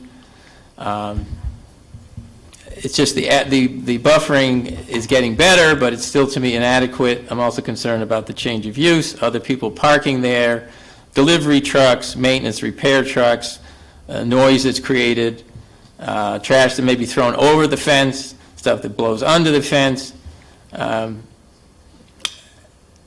I think the applicants have made the proposal better, but I still look at Old Wethersfield as predominantly residential, with some commercial where it's appropriate, but I feel the proposal is too weighted in favor of the economic and commercial aspects, and not in terms of respecting the abutting neighbors on Robbinswood Drive. Thank you. Thank you. Any further questions from the public?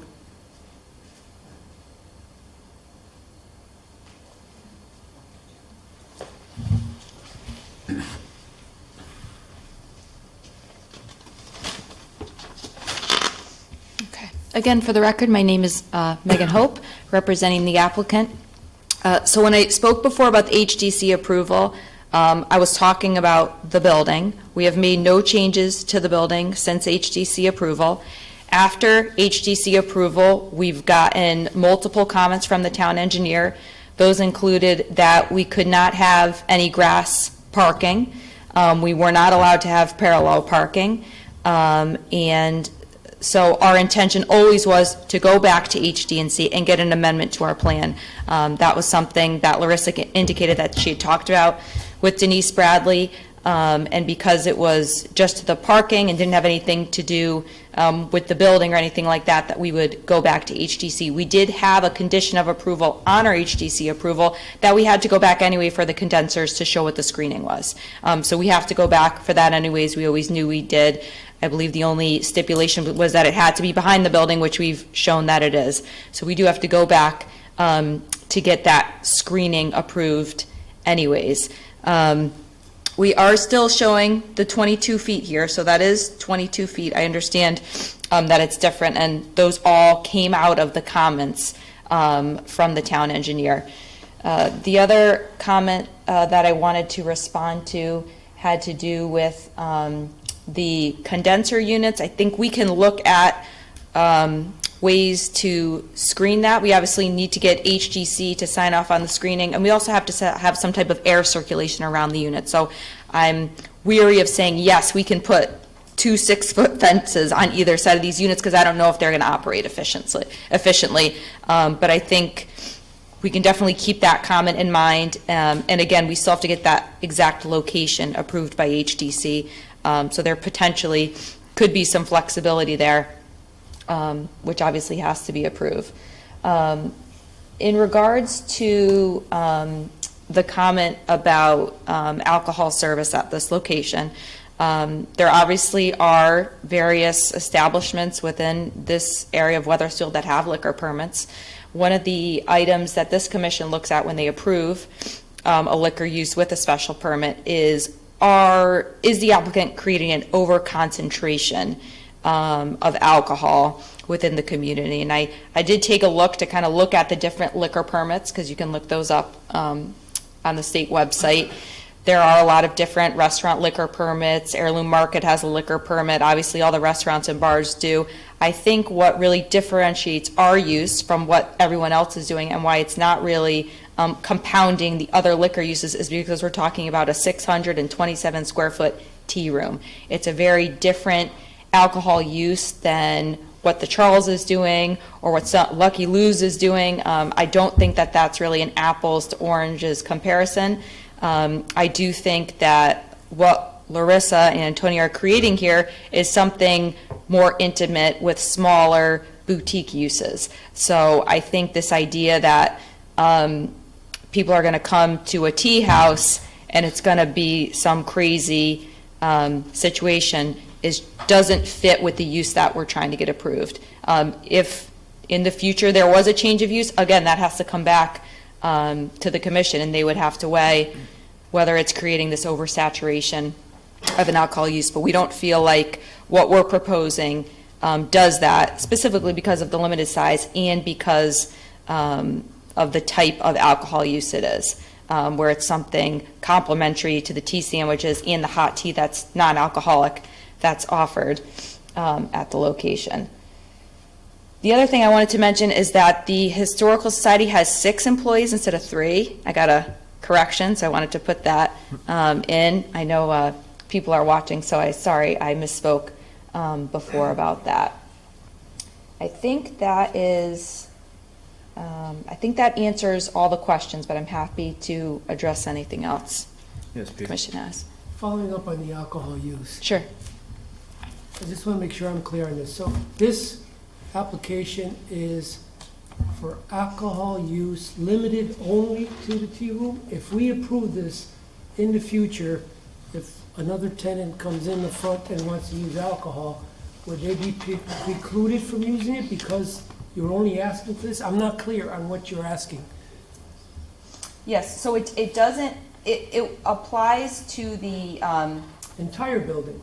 No, it applies to the restaurant. The way you get a liquor permit is based on the business. So if your business expands, let's just say your restaurant expands, you need to go back to the Department of Consumer Protections and get a different liquor permit. And we would also come back here because when you file your liquor permit, you need a zoning official to sign off. Okay. So if I can't expand the liquor permit past what I'm asking for without coming back to zoning, I would need to get a sign off from Denise, and she would say, you didn't get approval for this big restaurant, you got approval for a tea room, you need to go back. All right, so, I mean, in the event that someone comes and wants to set up some sort of restaurant facility in the front, Right, they would have to come back and ask for another liquor. yes, yes. Yeah, change of use, different liquor permit, and it would probably also change potentially the parking requirements. It would be a whole domino effect, but yeah, definitely would have to come back. Okay. Go ahead, Tom. Back to the issue of the condenser units and sound from that. That's an issue that kind of concerns me, since this commission has dealt with issues of excess sound in Old Wethersfield with some businesses in the past. It's been a fairly serious issue. And having been kind of in your shoes as a developer that had to take considerable action to do sound attenuation on a facility that I was involved in developing, do you find it to be of any problem to you for the commission to attach a condition to any proposed approval of your project that requires you to, and I wouldn't want the commission to describe or to impose any particular technology or devices or anything of that sort, foliage or whatever, to do the sound attenuation, but some sound attenuation technology that would assure that the condenser units do not create sound in excess at the borders of the property beyond that's allowed under the regulations of the town of Wethersfield, the sound regulations. Yeah, I don't see that would be an issue. One quick question on the condenser location. You had them either in one location or you didn't have them at all, and but the town engineer essentially directed you to put them where they are. So at this point, I know the comment from the town was, or from the resident was to either shield them or relocate them. It sounds like shielding is potentially the only option here. I don't know that the engineer said we had to have them there. Oh, I thought somebody said you had to have them behind the building. HDC said we have to have them behind the building, which we do. All right. That's not accurate. Well, okay. Okay. So when it goes back, they would have to comment on that. Okay. I just wanted to clarify that. No problem. I'm just curious, you made a good point about the sound at the boundary. Are there sound limits for, I know there are for music. I mean, we've had a lot of discussion about that in this commission, but are there sound limits for equipment like that as part of the regulations? I'm not familiar. Does anybody know? It's my understanding that the sound regulations don't describe the type of sound. It just has, the decibel levels at the borderline. Okay, so it's a specific, no matter where the sound is coming from, it's like 40 or 50 or 60, whatever We it have is. the decibel readers, the police can go out, they can stand on the boundary and hold it, and if it goes over, then they can enforce it. We've had enough engineers here in previous meetings for what a decibel means and Yeah, well, it was what mostly a music. barking yeah. dog a quarter mile away sounds like versus a hum right next to you. So. I'm aware that there's various kinds of technological devices that can be imposed on such equipment, that don't relate to like screening, foliage, that sort of thing, but actual technology-based solutions to this problem. Yes. In terms of going back to the HDC and the sequencing, I know you've got to go back for the condenser for the changes to the parking lot and the site. Sort of chicken and egg. I guess opening up this hearing, I guess I thought it was a hopeful thing that you had been to HDC first before it comes to us, so we sort of know exactly Right.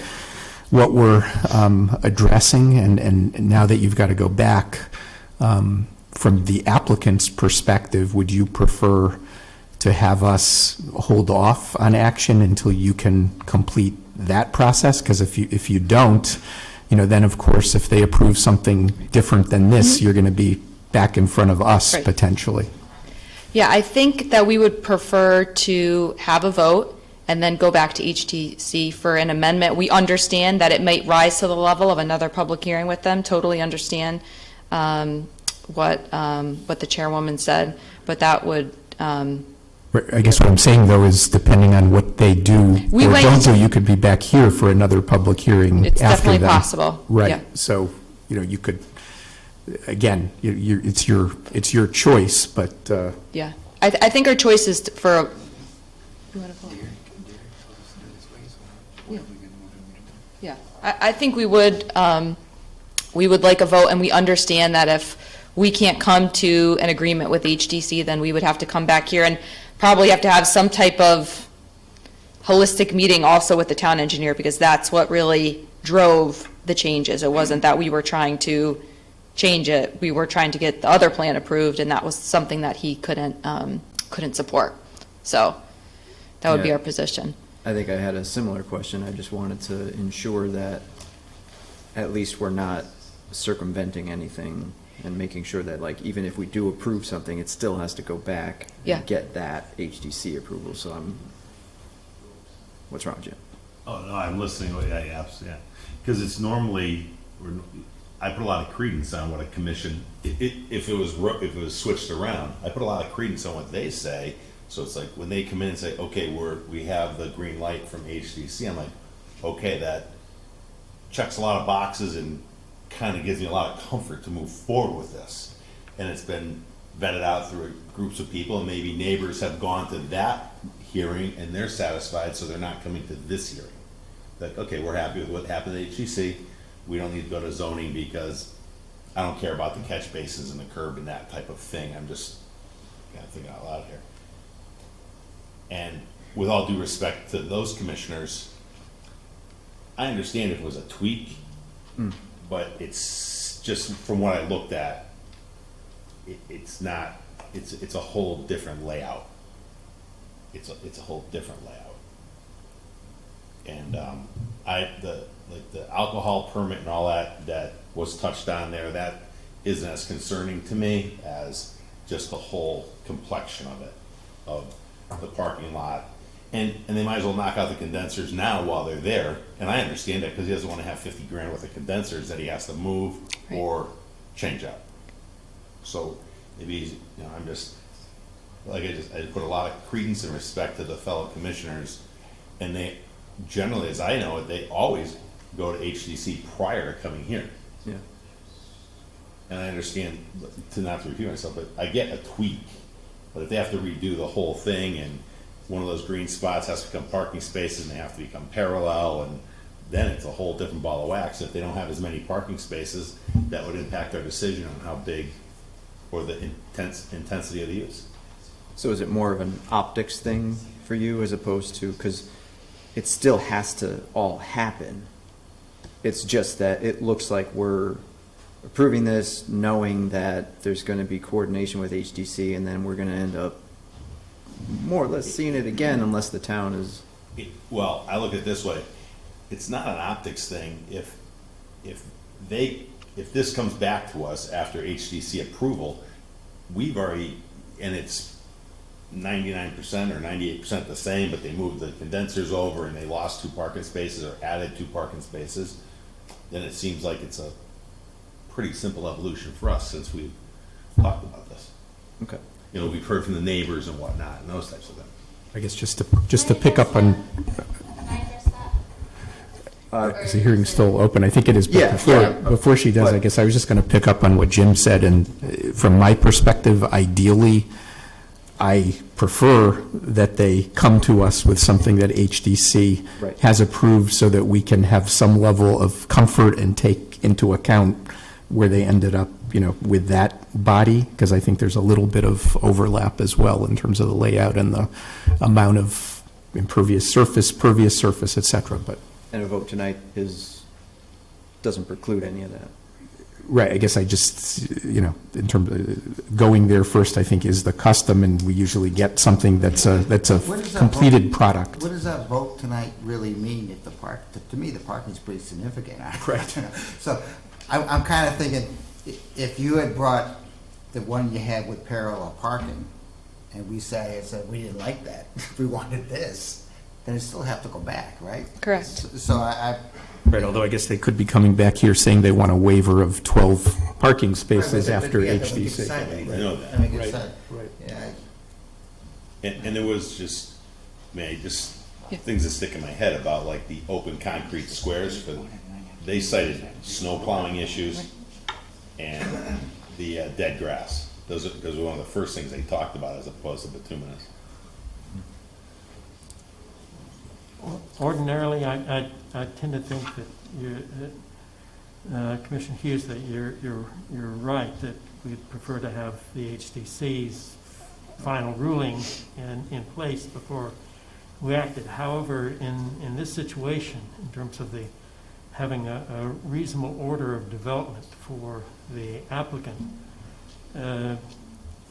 it seems like it's not, an excessive request for us to have our decision tonight, and they have to go back to HDC for their approval anyway, yet they're able to continue in a sort of an orderly development process, particularly since, winter weather is right around the corner.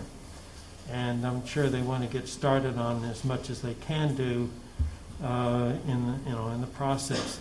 Consequently, it doesn't seem to be a major hardship for the commission to act tonight, knowing that if HDC doesn't approve the modifications that to their plans that we have seen, that they're going to have to come back to us anyway. But it just seems to me like from a continuation of an orderly process, having us make our decision tonight, then having them go to HDC for approval for the plan that they have presented to us would be, an appropriate way. It would, I think, would reduce the overall bureaucratic impact of the application and approval process for the applicant, so that they can get on with their development if we so, approve the application. And I have no problem with us going ahead and making a decision tonight. Go ahead, Jim, and then Ms. Wolf will have you up. And that's your statement, I take, is on the assumption that we pass this and approve this. That's the whole assumption of. If that, I can't speak for my fellow commissioners, and I haven't decided yet, but it's easier for me to look at this in a much more positive light, with a positive, just from what I learned here, it's changed my opinion of what the process. If our fellow commissioners at HCC are approving apples and apples, then it makes it very simple. What happened, to bring them to us tonight with the changes that are different than what the HDC had approved on the parking site plan aspect, really didn't emanate from the applicant itself. It emanated from, town staff forcing them to make changes in their plans after it had been approved by HCC. Otherwise, we would be looking at the plans as had been approved by the HDC. And so it was town staff that initiated those changes, and it just seems to me,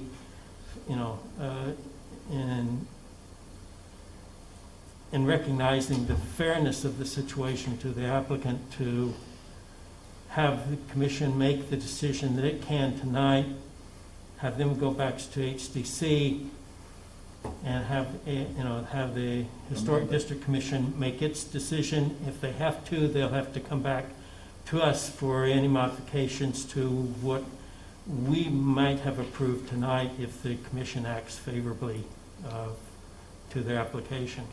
I understand what you're saying, Tom, but I guess I echo Jim that in an area like this, with an application like this, to me, I feel more comfortable knowing, what has the HDC done in its review, again, in terms of its assessment of the impacts, the design, et cetera. I prefer to have that input as part of my decision-making process, and I understand it was brought up by town staff.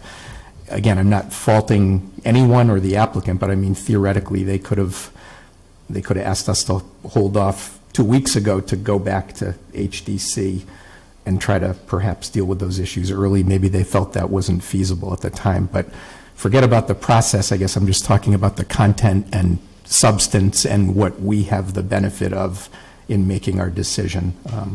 That's all. If I may make one more comment Yeah, before we close the public hearing. Thank you. I want to be really clear, first of all, the condenser units were not on the original application. They have not been approved at all in any location because they didn't know what they wanted or needed at the time they were before us. So this location hasn't been addressed by us at all, never mind shielding. It hasn't been part of the application process. On this, I want to be very clear, this 22 feet opening is still a 22 feet opening. The difference is this whole space was 22 feet wide, this whole piece. Plus the parallel parking spot. Yeah. Correct. Which was a grass in your Correct. plan. So, right. So like this much of it, 80% of it.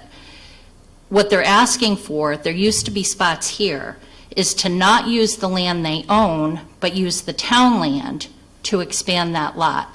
They want the town property to be able to get those still 24 spaces instead of using their own property.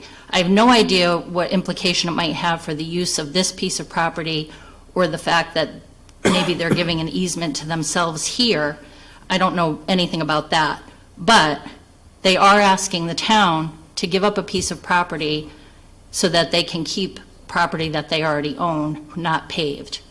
And again, I want to make clear, this is much wider, this whole space of pavement is much wider. What we were told was that they had investigated that reinforced grass.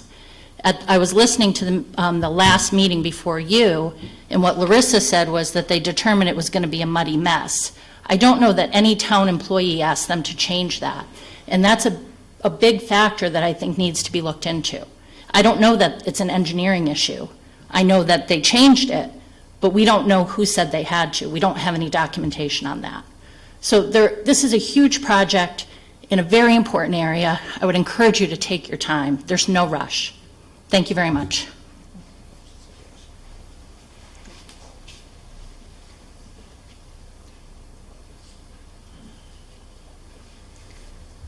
So, oh, sorry, go ahead. Who asked for the reinforced grass? Did that come from you guys or did it come from historic, an original plan? So I don't know. That was the applicant's proposal. We That have never was, you seen guys, that. you guys proposed that first. I'm sorry? The reinforced grass, they proposed that first. That's correct. The applicant proposed it. It's not even a product we've seen before. Okay, I understand, okay. So just to reiterate, the changes we made to the parking area were driven by the comments from the town engineer. I am always truthful to commissions when I talk to them, so I don't appreciate the tone that we're trying to pull a fast one or go around some of the approvals that we know we need to get. We understand that we got an approval from HDC, and if we make changes to that approved plan, we have to go back and get those changes approved. And if they don't get approved, we need to try another plan until we get to a point where we have a permit so that we can build the building. I do agree with Commissioner Deane. There is a feeling of unfairness in the way we've jumped through hoops to meet meet the comments of the town engineer, only to then not be able to move forward with the process. So again, we would like a vote tonight. We understand that even a vote of approval only gets us so far because we still have to go back to HDC and get their approval. So we're all on the same page with that. And we were all on the same page that the condensers weren't approved by HDC. I think me and the HDC chair are saying the same thing. We know we need to go back and get approval. Screening, location, et cetera. So we, and potentially I'm going to need to go back to the town engineer and say, listen, we all need to come to some agreement. It seems like there could be an agreement. We could put spots in that green space. I think that the inference that we're doing that because we have some future plans or something like that is really just misfounded. We do have the opportunity to use that space if that's something that HDC feels is the only way that parking can be approved in this area. I think one of the benefits to having that space green is that is a location that is visible right from the street. So we are getting a landscaped area that we can plant there with trees, which is what we've shown. But if that's not something that they approve, then it's not. And we'll work with them to find a plan that we can get approved by them. Thank you. George. I haven't spoken tonight, but I really think we ought to go ahead and act on this plan as presented to us. We are the final authority in the community and in the state under the statutes deciding what work is done. If they need to go back and talk to the Historic District Commission and make a change, they can come back to us in some subsequent time, a meeting, if a month or two down the road, and ask for the revision. But in the meantime, we will have a plan that's acceptable or rejected based upon what's presented to us. And I think the plan is reasonable, generally. Ryan? Yes. Can I go back to the question of the percent that's commercial versus residential? I think someone said 6%. I don't know what the actual number is. I guess, I don't know if you know the answer to this. Is there any limit to how much you have to have? I mean, if they had 10% residential, which is ridiculous, would that still make it mixed use? Is there like, you need to have 10% or you need to have 15%? Otherwise, you can't really call it mixed use. Do we know? There's, to my understanding, there's no direct percentages that are required as a part of mixed use. Mixed use is just that, it's a mix of uses on one property. It's really up to your purview to determine what is acceptable or not. I'll just make a note that, Ms. Wolf stated this when she came up and made her comments. She was not representing herself as the HDC. Some of her comments were clearly outside of the purview of the HDC. The parking falls strictly under your purview, and that's why you rely on the town engineer. What's visible from the street is absolutely within their purview, but some of the things that were discussed there, the widths, the materials of the parking, that really falls within the town engineer's recommendation to you all, so just keep that in mind. And then when they need to go back to HDC, they'll have to discuss those things, and the HDC as a commission will have to determine which things do in fact fall within their purview. But at the end of the day, as George stated, you guys are really the deciding commission on most of these factors. Okay. Since everybody else has weighed in on here, my opinion on this is that we should act tonight on the merits of this proposal as presented. It's either reasonable or not reasonable on its own merits. What HDC may or may not want to do with it will always come back to us, so I'm not worried. And it's their risk that I myself in this town, living in Old Wethersfield, have done a few projects in my own property, and every time I go to the town, I ask the question, well, should I go to HDC first? And they simply say, it's up to you how you want to play it. I mean, there's no set process that you have to do it a certain way. What you have to do is touch all the right commissions and get approval across the board within the purview of what they can approve. So I'm okay with acting on this on the merits of what was presented tonight. just to weigh in with my opinion on this. Yeah, I agree with that. I think we're presented with a proposal. If we're comfortable voting on that, I fully appreciate HDC's position on this, and we're not circumventing them at all. No. They still get their purview, so I think we take a look at this proposal, vote on this tonight, and then allow the process to shake itself out, knowing that HDC is going to have their chance to have a full review of it. So, I know we have, what? Is there anyone else, are we all done with the public? I believe so. We do have comments, some emails, some correspondence that needs to be read in. I'm at a loss. I didn't have it printed out, and I tried to download it, but I didn't. Didn't either. I think there's two memos, right, from people, both in favor of this, if I recall. One not in favor. Right, I think there One were not in two favor? in favor and one not in favor that we Two in got over the favor, last one couple not of in days, I favor. think. Both the correspondence, and then does that include the correspondence that we were handed today? I think the one we got today is a fourth one. Steve Kelly, which is a vote of not in favor. I think, let's see. So 2 and 2. 2 and 2. With that, Actually, just received another one at 8:46 in favor, so. in favor. All right, 3 and 2.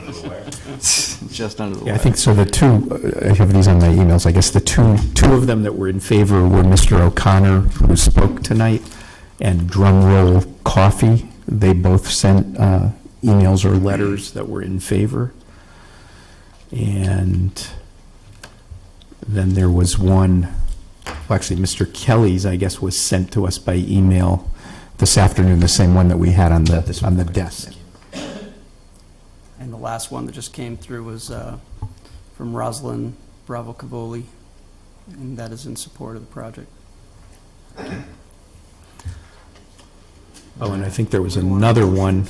All right, There was one other one that we got maybe a day earlier from Old Town 67 at AOL.com, signed by Christine Lasella, 37 Belmont Street. And that one I think was not in favor, just looking at it quickly again. All right, with that, any motion? I'll make a motion that we close. I have a couple questions I heard just before. Sure. Just going back to the neighbors, totally different. Just the neighbor concerns, just 3 of them. They didn't want to have like an Airbnb type situation in the rental property in the apartment, so they wanted to have like a long, a regular tenant there, not short-term rentals in there.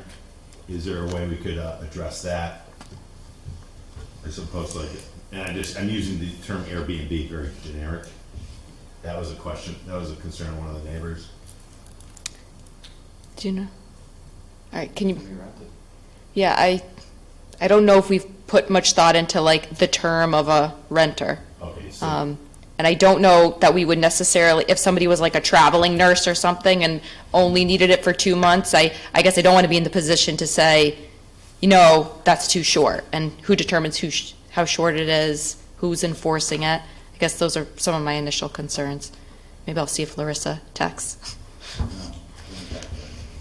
I was going off with the neighbors, and then also the use of the parking lot, that it wasn't going to be, we see often cross agreements. I understand the hair salon, or because they own it and the property, but that it's not going to be rented out or used by other outside properties other than the tenants of 164, 166 primarily. Yeah, the only people that will have the legal right to access those spaces are people who are coming to visit one of those businesses. And I do know that I believe Larrisa had said it at the last meeting before this commission, because there were concerns about people from the restaurants and stuff parking. They have cameras on their site. They've never had any issues with people just coming in and parking and walking to another establishment. So it is something they're keeping an eye on, because they want those spaces available for their tenants.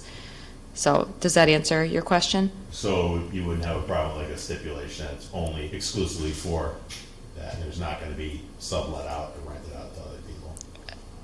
Yeah, we're not going to sublet it out because we want it for our tenants. Got it. They had brought up like a valet or something like that. Wait a minute, not sublet out, Jim, but people can use it. Right, but You're not going They to can't- restrict it to anybody can use it. It's a parking for all Wethersfield. it's a public parking lot? Yeah. No, well, it's not a public parking lot. We do have You're signs. going to put up signs? We have saying signs, and they're on the site plan. That's before the commission that says tenants of it's this property correct, correct. Violators will be Actually towed. discussed that issue at the last, Yeah. Yes. last meeting. Yeah, but I want to be sure about it. Because George, like when we have other people that need, like they don't have enough parking in their property, they make an agreement with their neighbor, hey, can I rent 10 The spaces? same as some of the others are doing. for Right, us, that we have to church or do whatever. and whatnot, yeah, right. Or Okay. the neighbors brought this up and they cited a valet system or other things like that. That's just what they cited. Yeah, okay, that's reasonable. Yeah.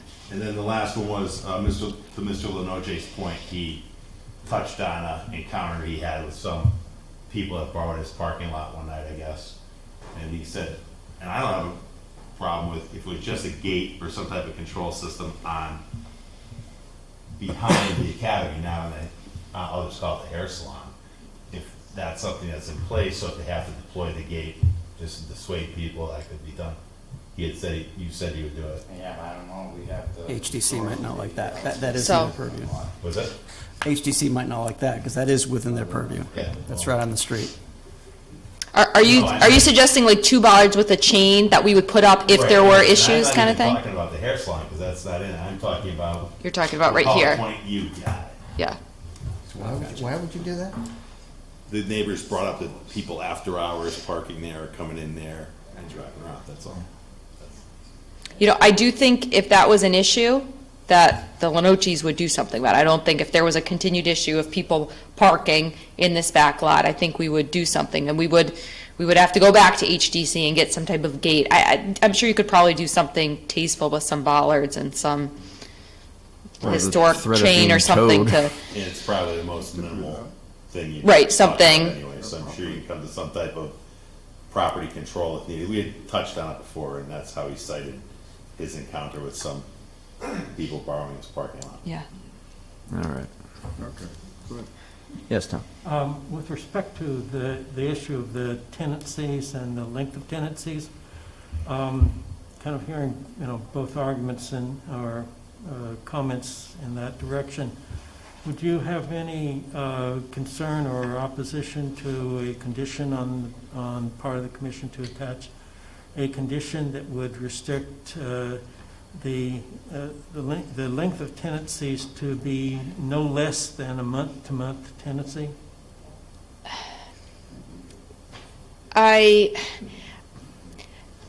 First of all, it's not our intent to have, some type of Airbnb mill at this location. We're looking for a tenant. I am nervous about having that attached because I think that a property owner is entitled to some flexibility, and I don't know that this board has attached that condition to other, multifamily apartments. I know I've been involved in some in town, and I haven't had that condition of approval. So I am hesitant to agree to that. Obviously, it's the board's decision when they make conditions of an approval to attach it, but I don't think we want. I'm nervous about having restrictions placed on that, and I don't know how it would really be enforced anyways, which is another thing that I'm wondering about, because that's primarily a private matter when Why would you're we doing want that leases. done? What does that give us? What does that give us if you someone just rents it for 2 nights? I'm not sure. Well, the concern was that, that the space may be rented out or leased out or sublet out for like for a party or for an overnight affair or for,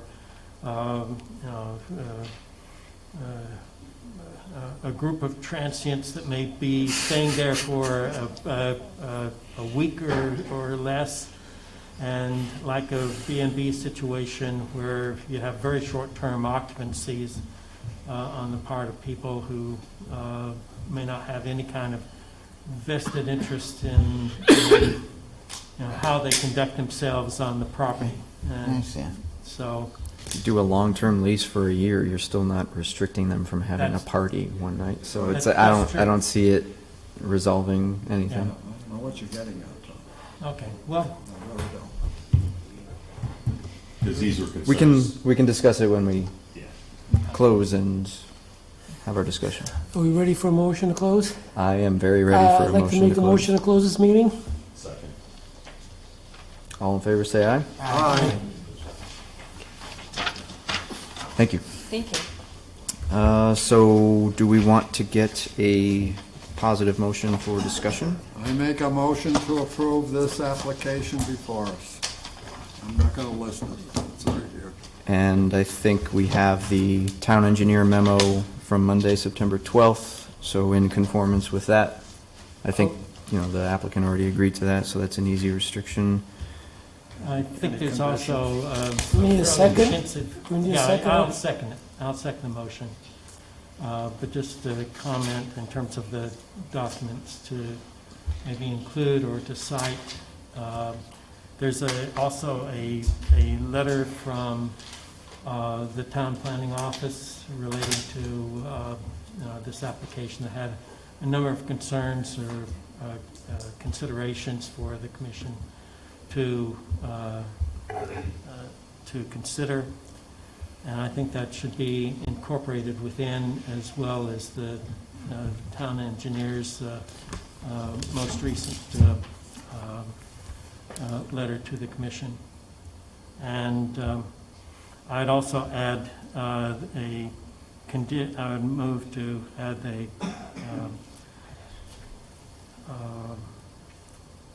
a condition to require that the developer or the applicant install or have available and apply sound attenuation technology to any mechanical units that create any potential for excess sound emanating from the property. I'll tell you why I'm leery about that one. It's unclear. Is because what if they had a sound engineer and they have decibel levels and we know they're below, like, if we lock them into, you need to have sound attenuation technology, then they need to do it regardless. So I would rather phrase it in a way that says that the sound attenuation is acceptable by It makes it conform to the town and. town noise standards? Yeah, I don't want to lock them into a solution. I agree with the chairman, not you at this point. Well, you agree with us both, how about that? I don't want to get into lucky lose again. No. don't What I don't want to do is I don't want to lock them into a solution before the research has been I done. think if you limit it to the decibel level at the property, that's fine. Yeah, I agree. I'd like, Town ordinances. I'd also like to add that, as the applicant has agreed, that the arborvitae's be extended to the line of trees there, those three large trees, to fill in that gap. Here.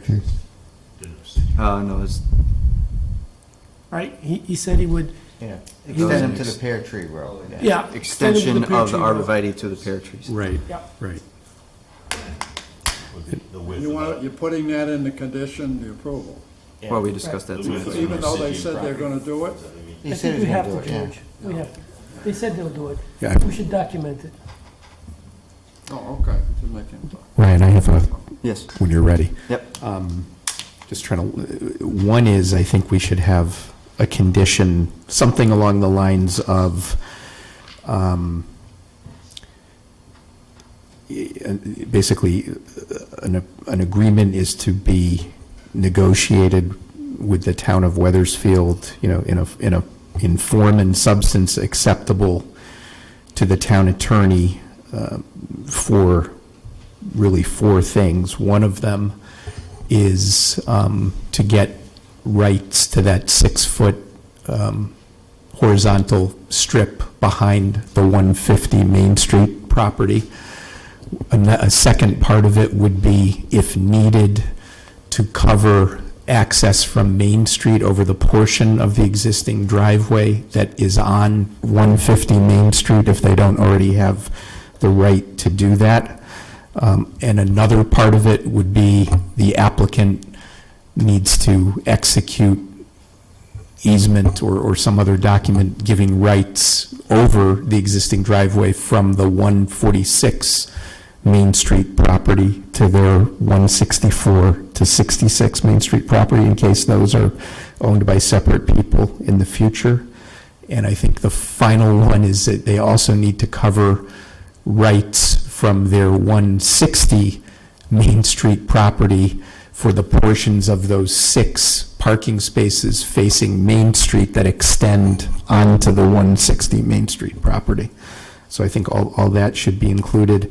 And we would include those as? As a condition of approval prior to issuance of But not like building easements, permit. or license agreement, or? I think, We don't have well, I to- think what they're giving from their own property should be easements that run with the land permanently. We need to say that they have to do that no matter what, right? Well, I think we should be clear that it's a condition prior to issuance of a building permit. Yeah, but that's got really nothing to do with us. Well, I think we do, because they're showing us a plan I that think requires we're 4 sets of rights. We're approving this, Right. assuming they're going to get it. So I agree with. I would recommend making. I agree that needs to be I included. mean, the as- idea, if they do all this money and they spend it, and they don't ask the guy to use their driveway ahead of time. Well, they're gonna have to do it before We're- they can we're get a voting- building we're voting permit, on which this, is and the they can't point. do this unless Right. they get They those shouldn't get a agreements. building permit if they can't present those documents, because we don't want it to be built and not have that resolved.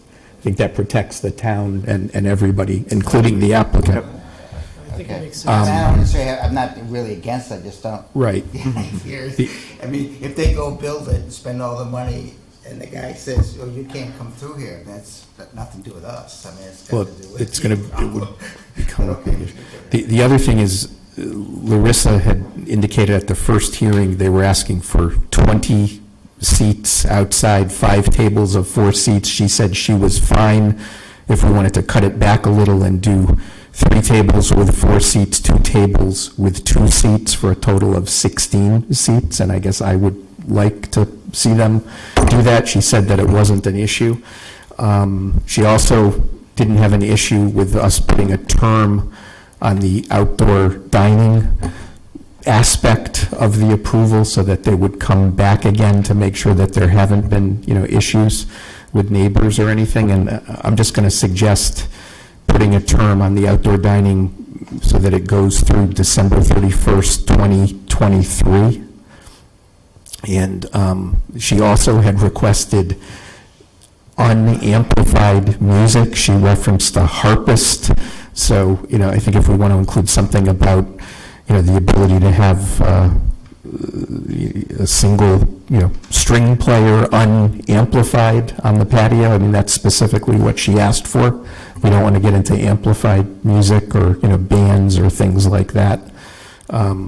Given the location, they can always come back and ask for that someday if they want to. I think we ought to talk about the hours of operation on the outdoor dining, and also to the extent that it includes alcohol out there. And what I can't tell from my notes whether she had suggested hours of operation on that one last time or not, but Can we ask her? I think the hearing is closed technically. I mean, I think it should only go to a reasonable time, given the area. I'm not sure. If I recall, she did mention it, I thought it was 8 PM. I think Does anybody she said remember 8 that? to 8. I thought it was 8 to 8. I think that's 8 to 8, I think that's what they said, yeah. Okay, then let's go with that. All right, and I guess, I know Jim and others had mentioned I don't know if we need to add this as well, but do we want to say anything about they have signage, I guess, to this effect, but the new parking lot that they're building is for the use of 164 to 166 business tenants? Do we want that to be clear on this approval?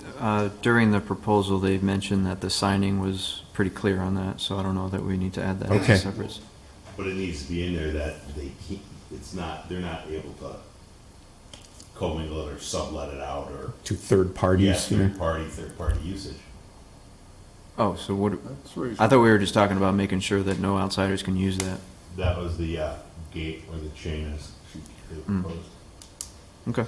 Okay, so that covers. Can't be So Joe, just rented or out or doing it. so Jim, Joe, just back on that, can you repeat the language? It's not just signage, right? No, I think what he's, remember how, for example, for the brewery, they're renting from Heart Seed across. So I think what Jim may be saying is that they shouldn't rent out those spaces or lease those spaces out for third parties, commercial use, who are supporting off-site. Exclusive use. Right, right. Understood. Okay, that covers what I had. And they talked about, obviously, if HDC does not approve it, but some type of gate or control right at between 146 and 164, 166, that portion of the parking lot. So people can't come in there after hours. It was a concern of the neighbors, and it probably would be in the best neighborhood interest there. Is that something that would arise as an enforcement issue, or is that something that we should say that they should investigate methods, or how would we approach that? The control point should be put there, like they suggested a chain and 2 bollards. You're talking about after hours? Yeah. Okay. So it would be like an after 8, they would close it? Yeah, Okay. exactly. And I only have one thing on this, is just the apartment use. I do see just, it's the day and age, and it's the life of this building. So when the next people own it, if it's ever sold or whatever, that there is a requirement that the people have to be, call it a 6-month tenant there or something like that. The control, the enforcement, that would be up to the town if there is ever a problem or a complaint. We don't know how these things come. It's not that someone's gonna go in there and investigate and look for their lease and that type of thing and audit their books, but just that there is a control, that it isn't, as my fellow commissioner brought up, that it's a tenant of a term, not a short period of time. Granted, we can't control anyone's behavior, but it's in keeping with the neighborhood. Speaking of tenants, where are they parking? The tenants park in the front off Main Street. Two spaces. Existing driveway. Yeah, that's the tenant exclusive parking. That don't connect Just to the making sure rear. we're not chaining them in after 8 o'clock. So we could add a 1 month I wouldn't have a problem putting a 1 month minimum rent. I don't think that'd be a problem, right? The tenants exclusively on Main Street? That's Off the of Main proposed. The white Yeah, rectangle, it's hard to say that. Up front there. it's the white rectangle. Because they're gonna put like a barrier so that people can't drive onto the patio of the coffee tea shop. Is that what you were assuming? You see the removable wheel stop right there? Yeah, we got it. Just in case you couldn't see it. So we adding 1 month term minimum? Minimal, that's. You're good, okay. I'm Is fine. that I okay? think you want to stop at some high school kids renting it on Saturday night for $300. That's what you want to stop. So you're kind of reversing the criticism that was levied when I I was. think they gave you what you wanted. But on reflection, I'm tending to think that may not really be necessary because, having a residential use is quite a bit different than the kind of short-term use that we're looking at, and that if it was like a real short-term kind of occupancy, that's a different type of occupancy than residential. That becomes kind kind of a hotel-type occupancy that I don't think would be allowed under our approvals anyway. You could Airbnb your house. That's right. I can do that today. You can do that today, but it wouldn't be legal. Sure it is. I agree with my certainly fellow is. commissioner over here for a I'm month. not sure it is. It's 100% I legal. agree with my fellow commissioner over here, a month is fine with me. I'm okay with a month.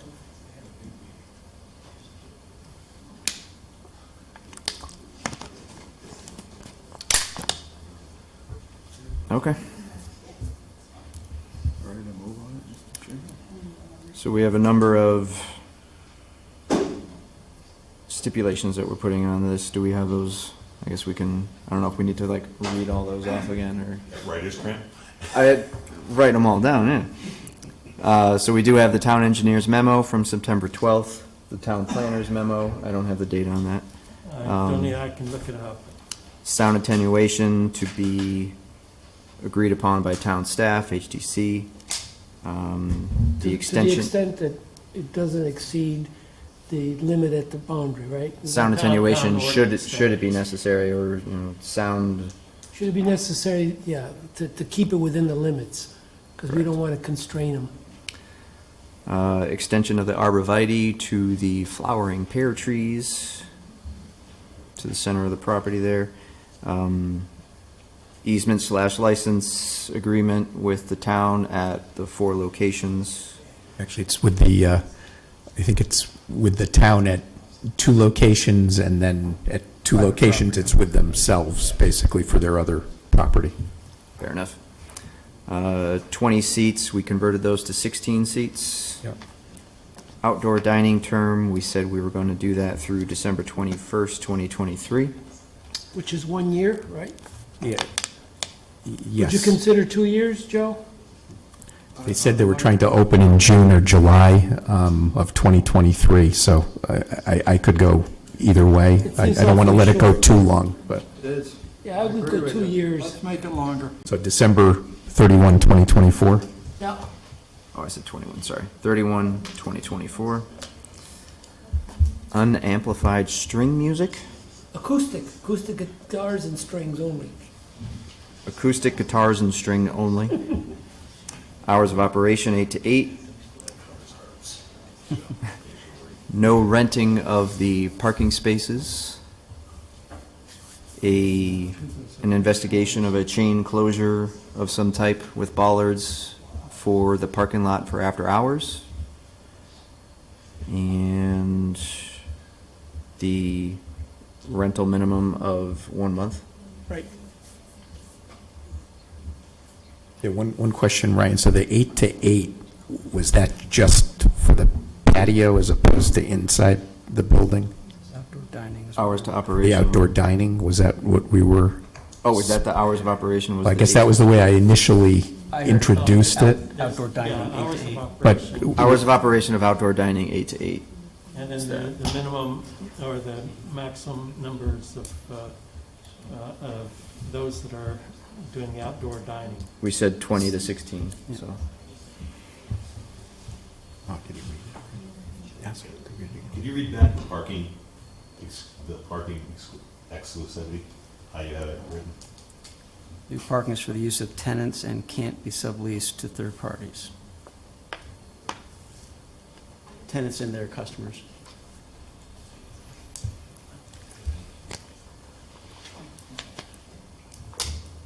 I guess, anything further?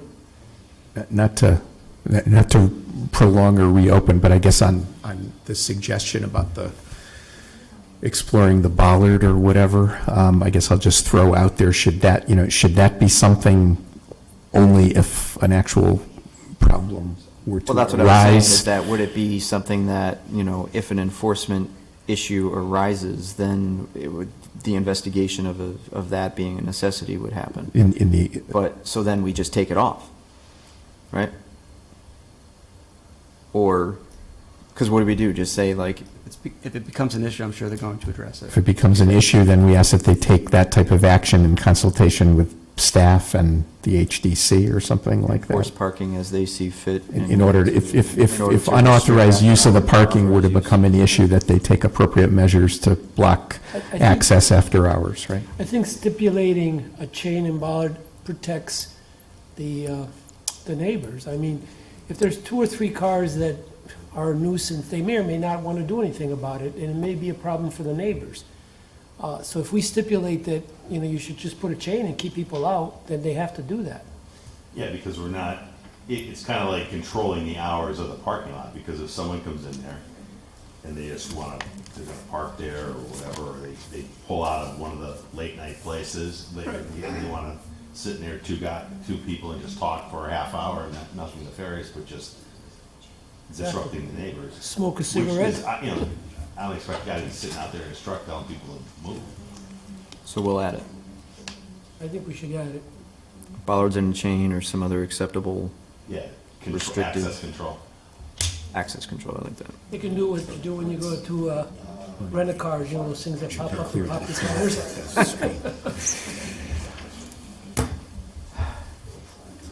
All right. We have a motion in front of us. This was all your motion, so I assume you approve them. You okay with those, George? Yeah. Second approves as well. Do we have a second? Yeah, I second it. And you approve the And he Conditions, approved the yeah. conditions as well. All right. All in favor, say aye. Aye. Aye. Opposed? Abstentions? Approved? Thank you.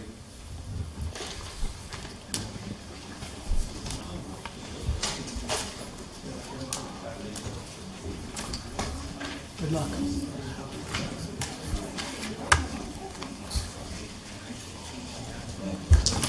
No, you didn't have to stay. Did you enjoy the meeting?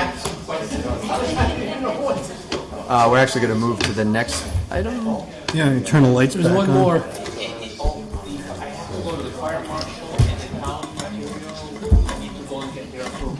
Building department, town building department. Fire marshal and building department will get 2.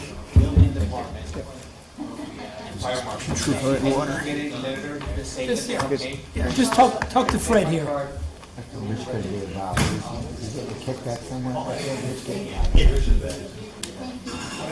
I've been here all along.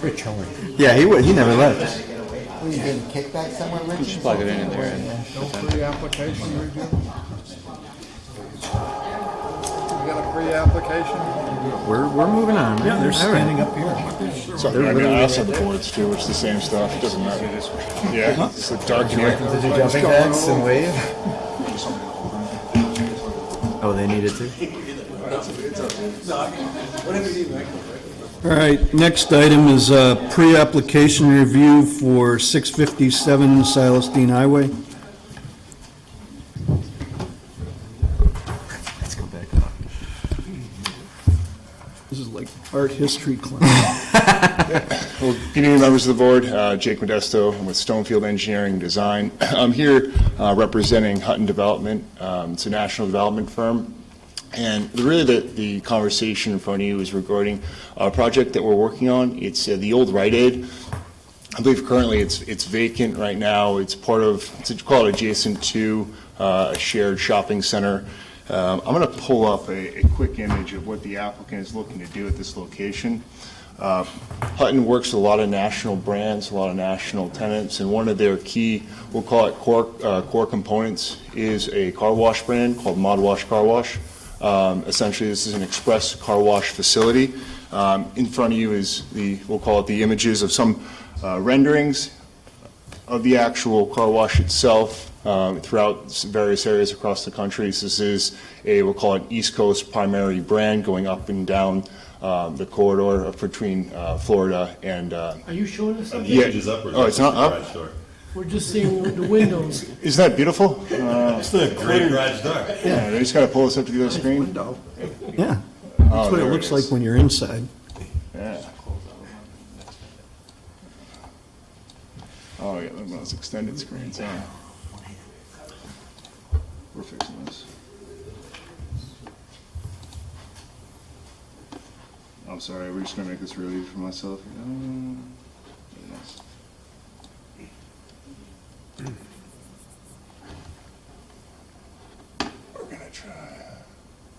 Now I see why the other application had such a hard time. So this is the brand. This is Mod Wash. It's a car wash. These are proposed, or these are actually constructed locations that we have between Florida and New Jersey. Those are the operating facilities that we have. This area in particular, this community has been targeted for this, that meets the necessary criteria to establish this brand within the community. So what we're looking to do is actually, see if I can pull up my other.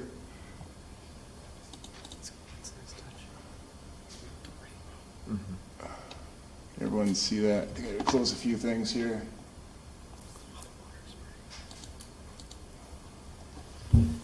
But the old Rite Aid would be demolished, and then what we propose on half of the property, it's about a 2.3 acre parcels. We'd actually propose to construct one of these car wash facilities and then potentially subdivide the parcel and develop later at the southern side of the property for a potential future use, one of the other national tenants that potentially that Hutton would work with through the development. But primarily the catalyst of this development would be the express car wash facility. I don't think in the community there is an express wash car wash. I think Mr. Sparkle is probably the nearest car wash facility. This is an express car wash. So essentially what that means is that you stay in your car, you actually select different options through one of our 3 pay stations, and then pull in to the tunnel. You're directed into the tunnel, and the tunnel just takes you through. You basically go in dry and you leave dry. All the operations, there's no hand towel drying at the end of the tunnel. It's all done inside the tunnel. There's no outside detailing. Everything is done within the actual tunnel itself. We only require between 2 and 5 employees at any given time. There's also accessory vacuum booms located in this scenario would be north of the building, whereas you're looking at it would be planned right as an amenity for our customers. This being a national brand, this is actually a subscription-based model. So essentially what happens, I think a lot of the concerns end up being traffic flow through the site. With it being an express car wash, that one goes away with the actual tunnel function. Modern express car washes actually have the ability to speed up the conveyor belt. The other thing too is the subscription-based model actually allows us to have a VIP lane. So anyone who once again has that membership available to them will actually almost essentially have a fast pass. So going to the outside lane, being able to easily select one of their 3 options between the 3 levels that we have, select it, and then be able to pull right into the tunnel. So it helps keep site circulation pretty fluent through the actual property. By the way, Wethersfield has no H, it's W-E, not W-H. Oh, I'm sorry, my office did not prepare these plans, but we will make sure that's get. Just make sure. Yeah, we will make sure. Make sure you're talking to the right town. Yeah. Is this for us?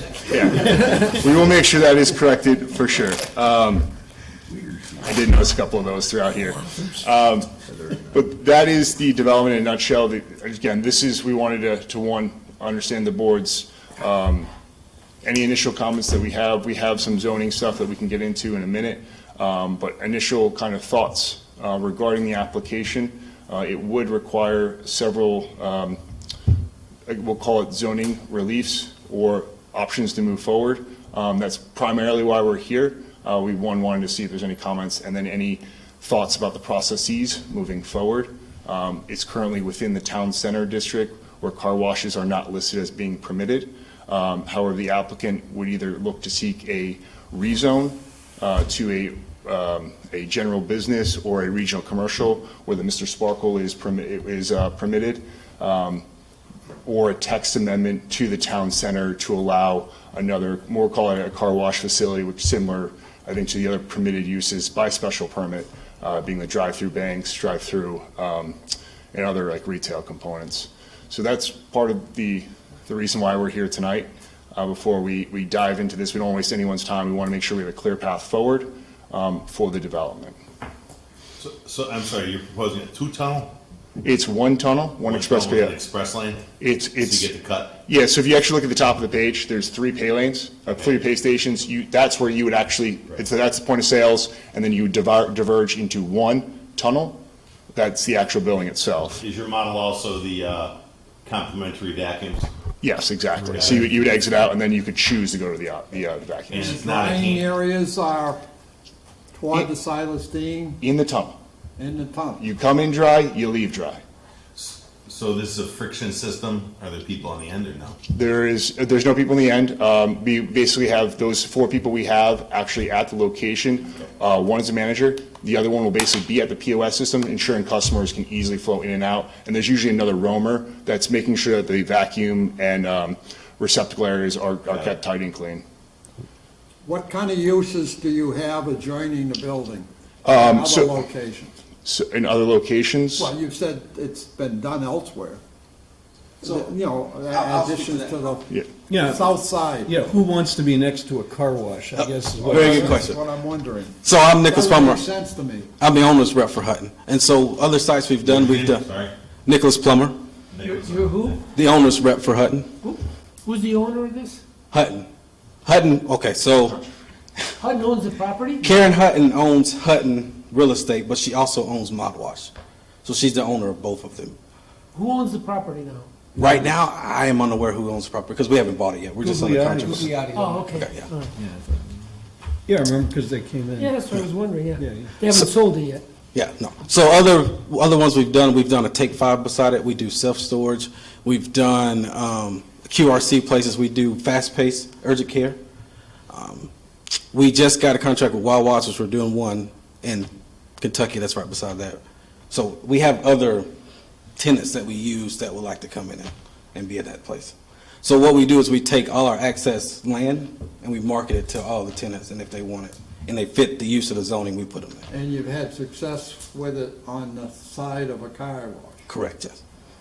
it wouldn't be directly to the side, it would be on the actual lot south of it. And a lot Yeah, of that what's south side, there's a lot of land that, yeah, okay. A lot of what drives that too is actually the current traffic flow on the And it road. might even be a separate structure? Yeah. Oh, it's 100%. It's 2 different structures we put there. yeah. Okay, okay. I want to be sure what you're thinking. That's what you're here for, to tell us. You mentioned zoning change or other, I'm unclear, what would you propose? Do you want a zoning change, or do you want something else? That's what we were coming in front of you before, because we think the easiest way, or probably the simplest way, would be a text amendment to a special or permitted use for this. I think the next process would be to switch this to zones to a general business or regional commercial, both where car washes are permitted as a special permit. Or Yeah, conditional use by special permit. So it's either adding car washes as a permitted use in the zone, or changing the zone Yeah. to a place where that is a permitted use. I'll note that the zone line is Wells. What's on the other side of, the south side of Wells? Yeah, and I can pull up General just, business? just so we're all, let's see if this pulls up. Just so everyone's aware, this is the zoning map with the site identified in blue. So you have a special, I believe it's special residential directly to the west of us. We have Moortown Center to the south and east of us, and then north of us is a single family, I believe it is. Yeah. Have you had discussions with Denise, our town planner? And how does the manager, you're representing her tonight, so what has she said to you about the zone and the zone change issue? I would say that she has concerns about this proposal, just about if you were to change the text, that the impact it could have on the rest of the zone. She doesn't think that's a... This is a concern of mine. Yeah. So, I don't know, but I'd like to hear some explanations from somehow, somewhere. Well, the whole purpose of them being here is to get some feedback from you all, whether there's any appetite at all. I'm not sure how I they- feel about this yeah. zone. It's kind of a new one. It's been around a while, but not too long, has it, Rich? Just 18 years. Yeah, but we're talking about. What type of intensity is this? Like, how many cars a day? How many subscribers? Like 10,000 subscribers? No, what we're seeing is it's going to be less. I think it was a couple hundred during a day. Honestly, when you break that out, it's not much from a traffic standpoint. My engineering hat on. It doesn't trip over 100 peak trips in an hour. So from a user standpoint, it's not as intense as like a fast food user. What about on a busy Saturday in the winter when everybody wants to wash their car on a sunny day? Well, how many can you turn over in a day like that? We would be able, so that's the great thing about the express car washes. What we like to think about is the ability for it to handle cars. It's basically one car per linear foot of tunnel. So we have 120 linear feet of tunnel in this location. So in theory, I think that's, 120 cars, that's what, two every, my math right there, 2 every minute? Yeah. So what would that be in a day? Would it be like, 500 cars or 1,000 cars or something? yeah, it's probably close to, like, I think it was 300 was the number we were looking at on average.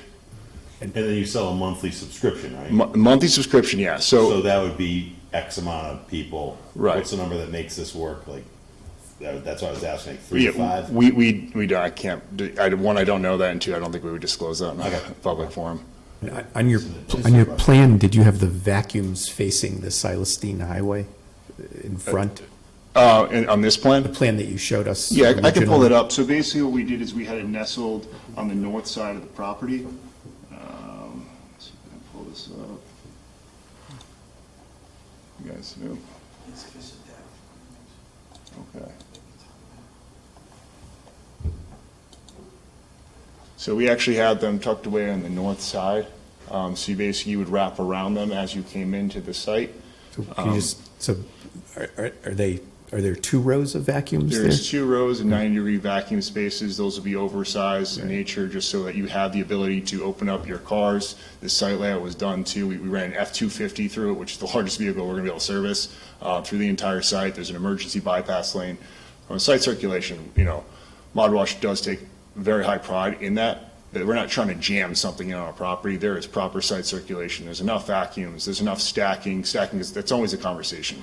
Right, the VIP lane, I'd say initially, it's a little bit slower, but as there's more subscriptions, that VIP lane is used all the time, and it just ends up being like an easy pass, and we've seen what that does. Right.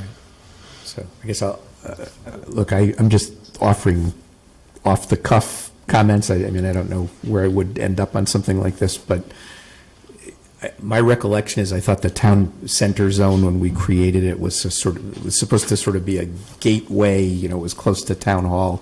It wasn't going to be the same kind of intense business as some of the other areas. I guess I would share Denise's comment in terms of if you're going to open up, if you're going to add that as a use in the zone and open it up in a lot of places. And I guess if you're going to rezone it, you could be making an island of this new zone surrounded by town center, but putting that part of it aside, I guess I would just be also, I guess the things I would be looking at is, number one, is that the kind of use and visibility that we think is appropriate for that section of the Silas Deane Highway? And in addition to that, what was I going to say? I just think we got to take into account there's some houses and residential surrounding it, so I'd be looking at noise and traffic, and is there a good reason to change the zoning to allow it to happen? I have a very similar concern with the hours of operation. Is it 8 a.m. to 8 p.m. 7 days a week. So after 8 p.m., nobody gets in there and uses lights the are vacuums? off. Lights are off after an hour. I have a question of deciding to put that on the residential side versus the southern side. You have the vacuums and the car wash on the north side as opposed to the southern side. That was mainly for the stacking portion of it, for vehicles coming in. Mm-hmm. Because if we had swapped them, we wouldn't have that stacking lane. That's right. And it would back out into the south. Because of that property line going through the middle there? Yeah, but for the car wash a half a mile away from this, that was something that we were very concerned about. What was it? Which one was that? Was that the Mr. Sparkle? I don't know the name of it. It's the one right on the Deane. south on the South, other side. yeah. So I think that's Velvet. Mr. Sparkle. I do. That's like more of a bay system, if I remember correctly. It's more. These are different. They are car washes, but they're different. Like this main system is that you're pulling into a bay, and then you're parking, you're sitting there. This one is your express car wash. You're going through this. Right. No, well, we were talking about the vacuums. Right, so my concern about the vacuums are the bay or the lane that they're going through and getting their car washed. That's not something that the residences are going to hear, but the vacuums are, right? So if you have the vacuums on the side of the residences, like, I don't know how palatable that's gonna be. But and it's not really hearing the vacuums, it's hearing the car music that, So the loudest part of our car wash is the blowers at the end of the tunnel. Yeah. That's the loudest part. And so what we've done is we have partnered with MD Acoustics out of California, and we have a predator system that you can't, like, it's like 62 decibels, right within 15 feet of the tunnel. So if you go any further than that, you're not gonna hear it compared to the traffic in the street. Like, it's not gonna be like an overwhelming sound that you would hear. And we also have added like screenings, like we'll do fences or trees or whatever to buffer that sound if there is more concern from neighbors or whatnot. Where's the closest mod wash to here? It's in New Jersey, actually. So I just want to comment, Joe, I'll be a little stronger than you. I just think that this is the wrong thing to put in the town center zone, period. This is not what I envisioned for our town. We have such little land left in this town, and we're trying our best to create an environment, at least in this zone, that is greener, less intense. This is just going totally in the other direction. So I would have a hard time supporting this. With all due respect, I think this is a great product. Yeah. And in the right place, you guys got it. I mean, I have no issues with that. I'm sure that, as you mentioned, the decibel levels and so forth, you can take care of all that, the mechanics and so forth. I just think it's just a wrong use in this area. I've lived in this town practically all my life, and I just can't see it here. That's just my personal opinion. I would just add to what Peter said. I guess part of what I'm struggling with is, from the Silas Deane Highway, seeing a sea of vacuums as your view. Is that what we want in that location? yeah, I mean, particularly since the park is right next to it, so you're gonna be seeing it from a long way away. The other thing too is the splitting of the parcel. I mean, you're building this essentially on the side that has the parking, so that's probably going to limit what you would be able to do with the other half of the property too. And just, you say you limit with the parking? Well, the north half of this parcel is where most of the parking for the whole thing is. Uh-huh.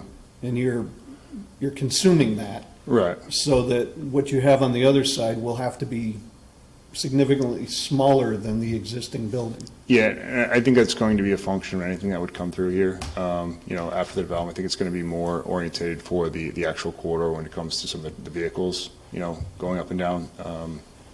It is a high-traffic roadway, so I think any of those uses, I don't think they're going to be as large as the building that's there. So, Right, I mean, just yeah. the fact that it's still sitting there empty. Yeah. It's been a while. If you could, Mr. Palmer, could you just go over the list, like who your top 5 for that vacant piece of property, who your top 5 complementary targets would be that you've had in the past? In the past, it's been an express oil change, which was Take 5 or Express Oil. Okay. We put a fast pace there, which is urgent care in and out. Okay. I don't know if y'all have those up here. We've done a lot of them. Yeah, there was one diagonally across the street that went out of business. Put it there. Along with the We'll save you that one. express oil change at Mobile that went out of business. Yeah, that's right. Diagonally across the street, yeah. But the car wash down the street has express Yeah, oil and change now. so we developed also for Chick-fil-A. We just got a contract with RBI. That's Arby's. They do, what's the other sub shop? Jimmy John's and stuff like that. They're all owned by RBI's. We will market it to anybody that wants it. So we have a portfolio of I think it's worth about $1 billion worth of land that we just market out to people. We've done large retail, small retail, whatever somebody wants to put there and it works, we'll open to it. And so, Is there anything else that's been proposed here? not that I know of, no. Not that you know of? According to the owners, they've had multiple offers from Dollar General, and they've turned them down because they felt that it wasn't appropriate for the spot.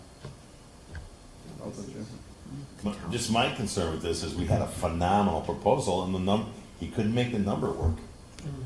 The math is the math. Yeah. And That's for the buildings. For his business. For his business. he has a pretty thriving business, but Did you guys look at the frozen food place down the street?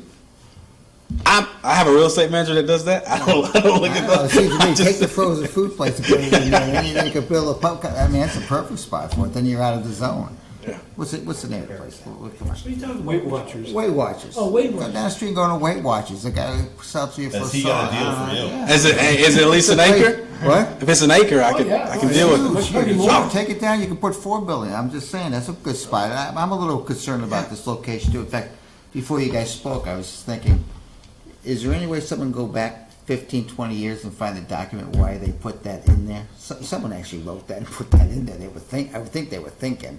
What do you mean, Like the town he center says, zone? I like what you're doing, but just, you No, need to go and I across mean, the and to street be get out of the and to zone. be open with you, we weren't aware of these restrictions when we went to look at this land. It was Right. after the fact, and so that's why I brought in. Go look at the Weight Watchers building south on the opposite side. Okay. It's a big building, it's been empty for years. I mean, you Great know, property, a great right spot. down the street. So that means if I come back with that property, I get approval, right? You I'm just you kidding. probably would. I mean, it's a perfect spot. You don't have to ask anything, it's a matter of right.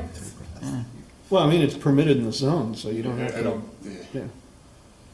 It's like, what is it, half mile south, opposite side? So Yeah, it's probably Dave, a mile and a half. myself and Is that fine? George were on this commission when this town center concept came, I think, Joe, you were too. Yep, Rich. And Rich. They decided to pay I mean, for it. half of this commission actually endorsed this concept. Remember that, George? But that's So, why I I'm mean, saying, well, we we had this- devastating the concept. Exactly. Yeah, I mean, It's just We banned just put it in 10 years ago, Well, I that- think. How long ago? more than I that. don't Oh, know, it's is gotta it be more than 20. that? It's more than that, it's more than that. Oh, Well, it was like, yeah. We had Time talked, goes. we had talked about it when the police station was still in this building. Right. It was So it 20 was 20 25 plus. years ago, we were still talking about it. Police station was constructed in 2007, so. And, just so you know, also, I don't know how much further you want to take this. One of the things that the town is trying, especially our engineering department, is more green space. Okay. And, you don't really have any green space here at all in this property. We will be increasing green, that is a matter Well, of. I mean, yeah. just to Yeah. bring it up as a point, Yeah. This is just all parking. Yeah, you should take a look at the TC, by the way, allows 100% impervious coverage. I understand. So this application, you can't quite see it, but we're actually increasing the landscaping buffer on the north, our planned north side, and then around the perimeter as well. Yeah, we have a whiteout version if that makes it a little easier. Anybody know the address of Weight Watchers? Before you leave, you should go see Yeah, it. yeah. For sure. I'm serious, it's a perfect spot and it's very big. No, it's 1,000. 1,000? There you go, 1,000 South Deane. Fair enough. 1,000. And so, like, this is a new market for us, of course. We don't have anything in Connecticut, but we have about 15 sites that I've been looking at I within mean, the we last even month or so. vote and prove it tonight, if you could do it. Yeah, if your market is to be close to another car wash, we have the north end of the Berlin Turnpike right across from Gator Wash that's just begging for attention too. But Joe just looked up 3.5 acres, Okay. so it's no slouch, you know. Is it for sale? That's been for sale for a long time. You said it's 1,000? 1,017. What's it next to? What's it next to? Goodyear tire. The end of time. No, I think they're under an agreement. Oh, you think they're in agreement of some sort? Okay. Yeah, they're just trying to work through some, The Berlin Turnpike, it's not bad. Yep. Berlin Turnpike is another area that has Especially a lot after of open Starbucks land. is going there. What? Did you hear enough from us? I got my answer. I got what I flew up here for. Yeah, I did. I got my answer. So, It's just a very delicate area that you're trying to squeeze something in that's very nice, but it just, I don't think it fits. And we read the zoning code, and that's, again, why we definitely wanted to have this meeting, when operations, to see if we can move forward, how to do it, and Yeah, I if it understand. even made sense reading that. No, I mean, and frankly, it's beneficial to us to hear from people in the industry as to what kinds of things, you think can fit on the Silas Deane, whether it's here or somewhere else, and that sort of thing, because, on the one hand, we only can deal with what comes to us, but it's very helpful to understand what kinds of things people like to bring to particular locations, so that we can, frankly, adjust our expectations appropriately. At least on my end, just seeing doing a lot of developments outside, just Hutton and a lot, you have like a major, I kept bringing up the traffic on this, you're gonna see a lot of users that are very auto-orientated. I know that the TC was built to create pedestrian friendly. I think you're gonna see a lot of that coming through, whether it's us or, I honestly think a lot of fast food users are gonna look to be here because of that traffic and that corridor itself. So is there any way, if you're trying to create that town center, I think the actual roadway itself would, it is a main thoroughfare through the town. Yeah, and south of the Route 3 intersection, the traffic is dramatically higher, so it's Yeah. like a different category of users down there. Yeah, because that's what brought Hutton to this location was the vehicles on the roadway, the existing vehicles on the roadway. So, that's what you'll probably keep seeing, and more users. And I know that the TC being more, less auto-friendly, that may be why this one has been left. Just my perspective from doing this. I know that's the intent, but. All right. Thank you guys. very much. Yeah, thank you guys. This you. Yeah, that's mine. All right, no minutes. We're going to talk about cannabis or not? Well, Denise will update you at the next one. She did want me to point out to you that Middletown just approved a dispensary. She also wanted to note that Cromwell put in a 30-day moratorium just recently, so that they can work through it some more as they Because try to just look at got this. 2 dispensaries. Yeah. So Newington has 2. she'll come back to you next time. She wants to talk about it. If you want to move something forward, do you want to talk about putting a cap on it?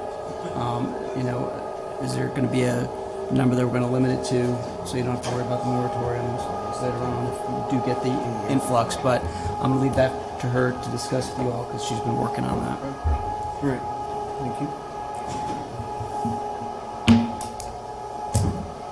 All right, members of the public? My car wash concerns in the middle of town have been alleviated. Don't worry, I live in the neighborhood. I don't believe in car wash. No correspondence. Don't see any pending applications for next time. Anything anybody else wants to talk about? Second. We can talk about that. All in favor, say aye. Aye. Aye. Opposed? Thank you.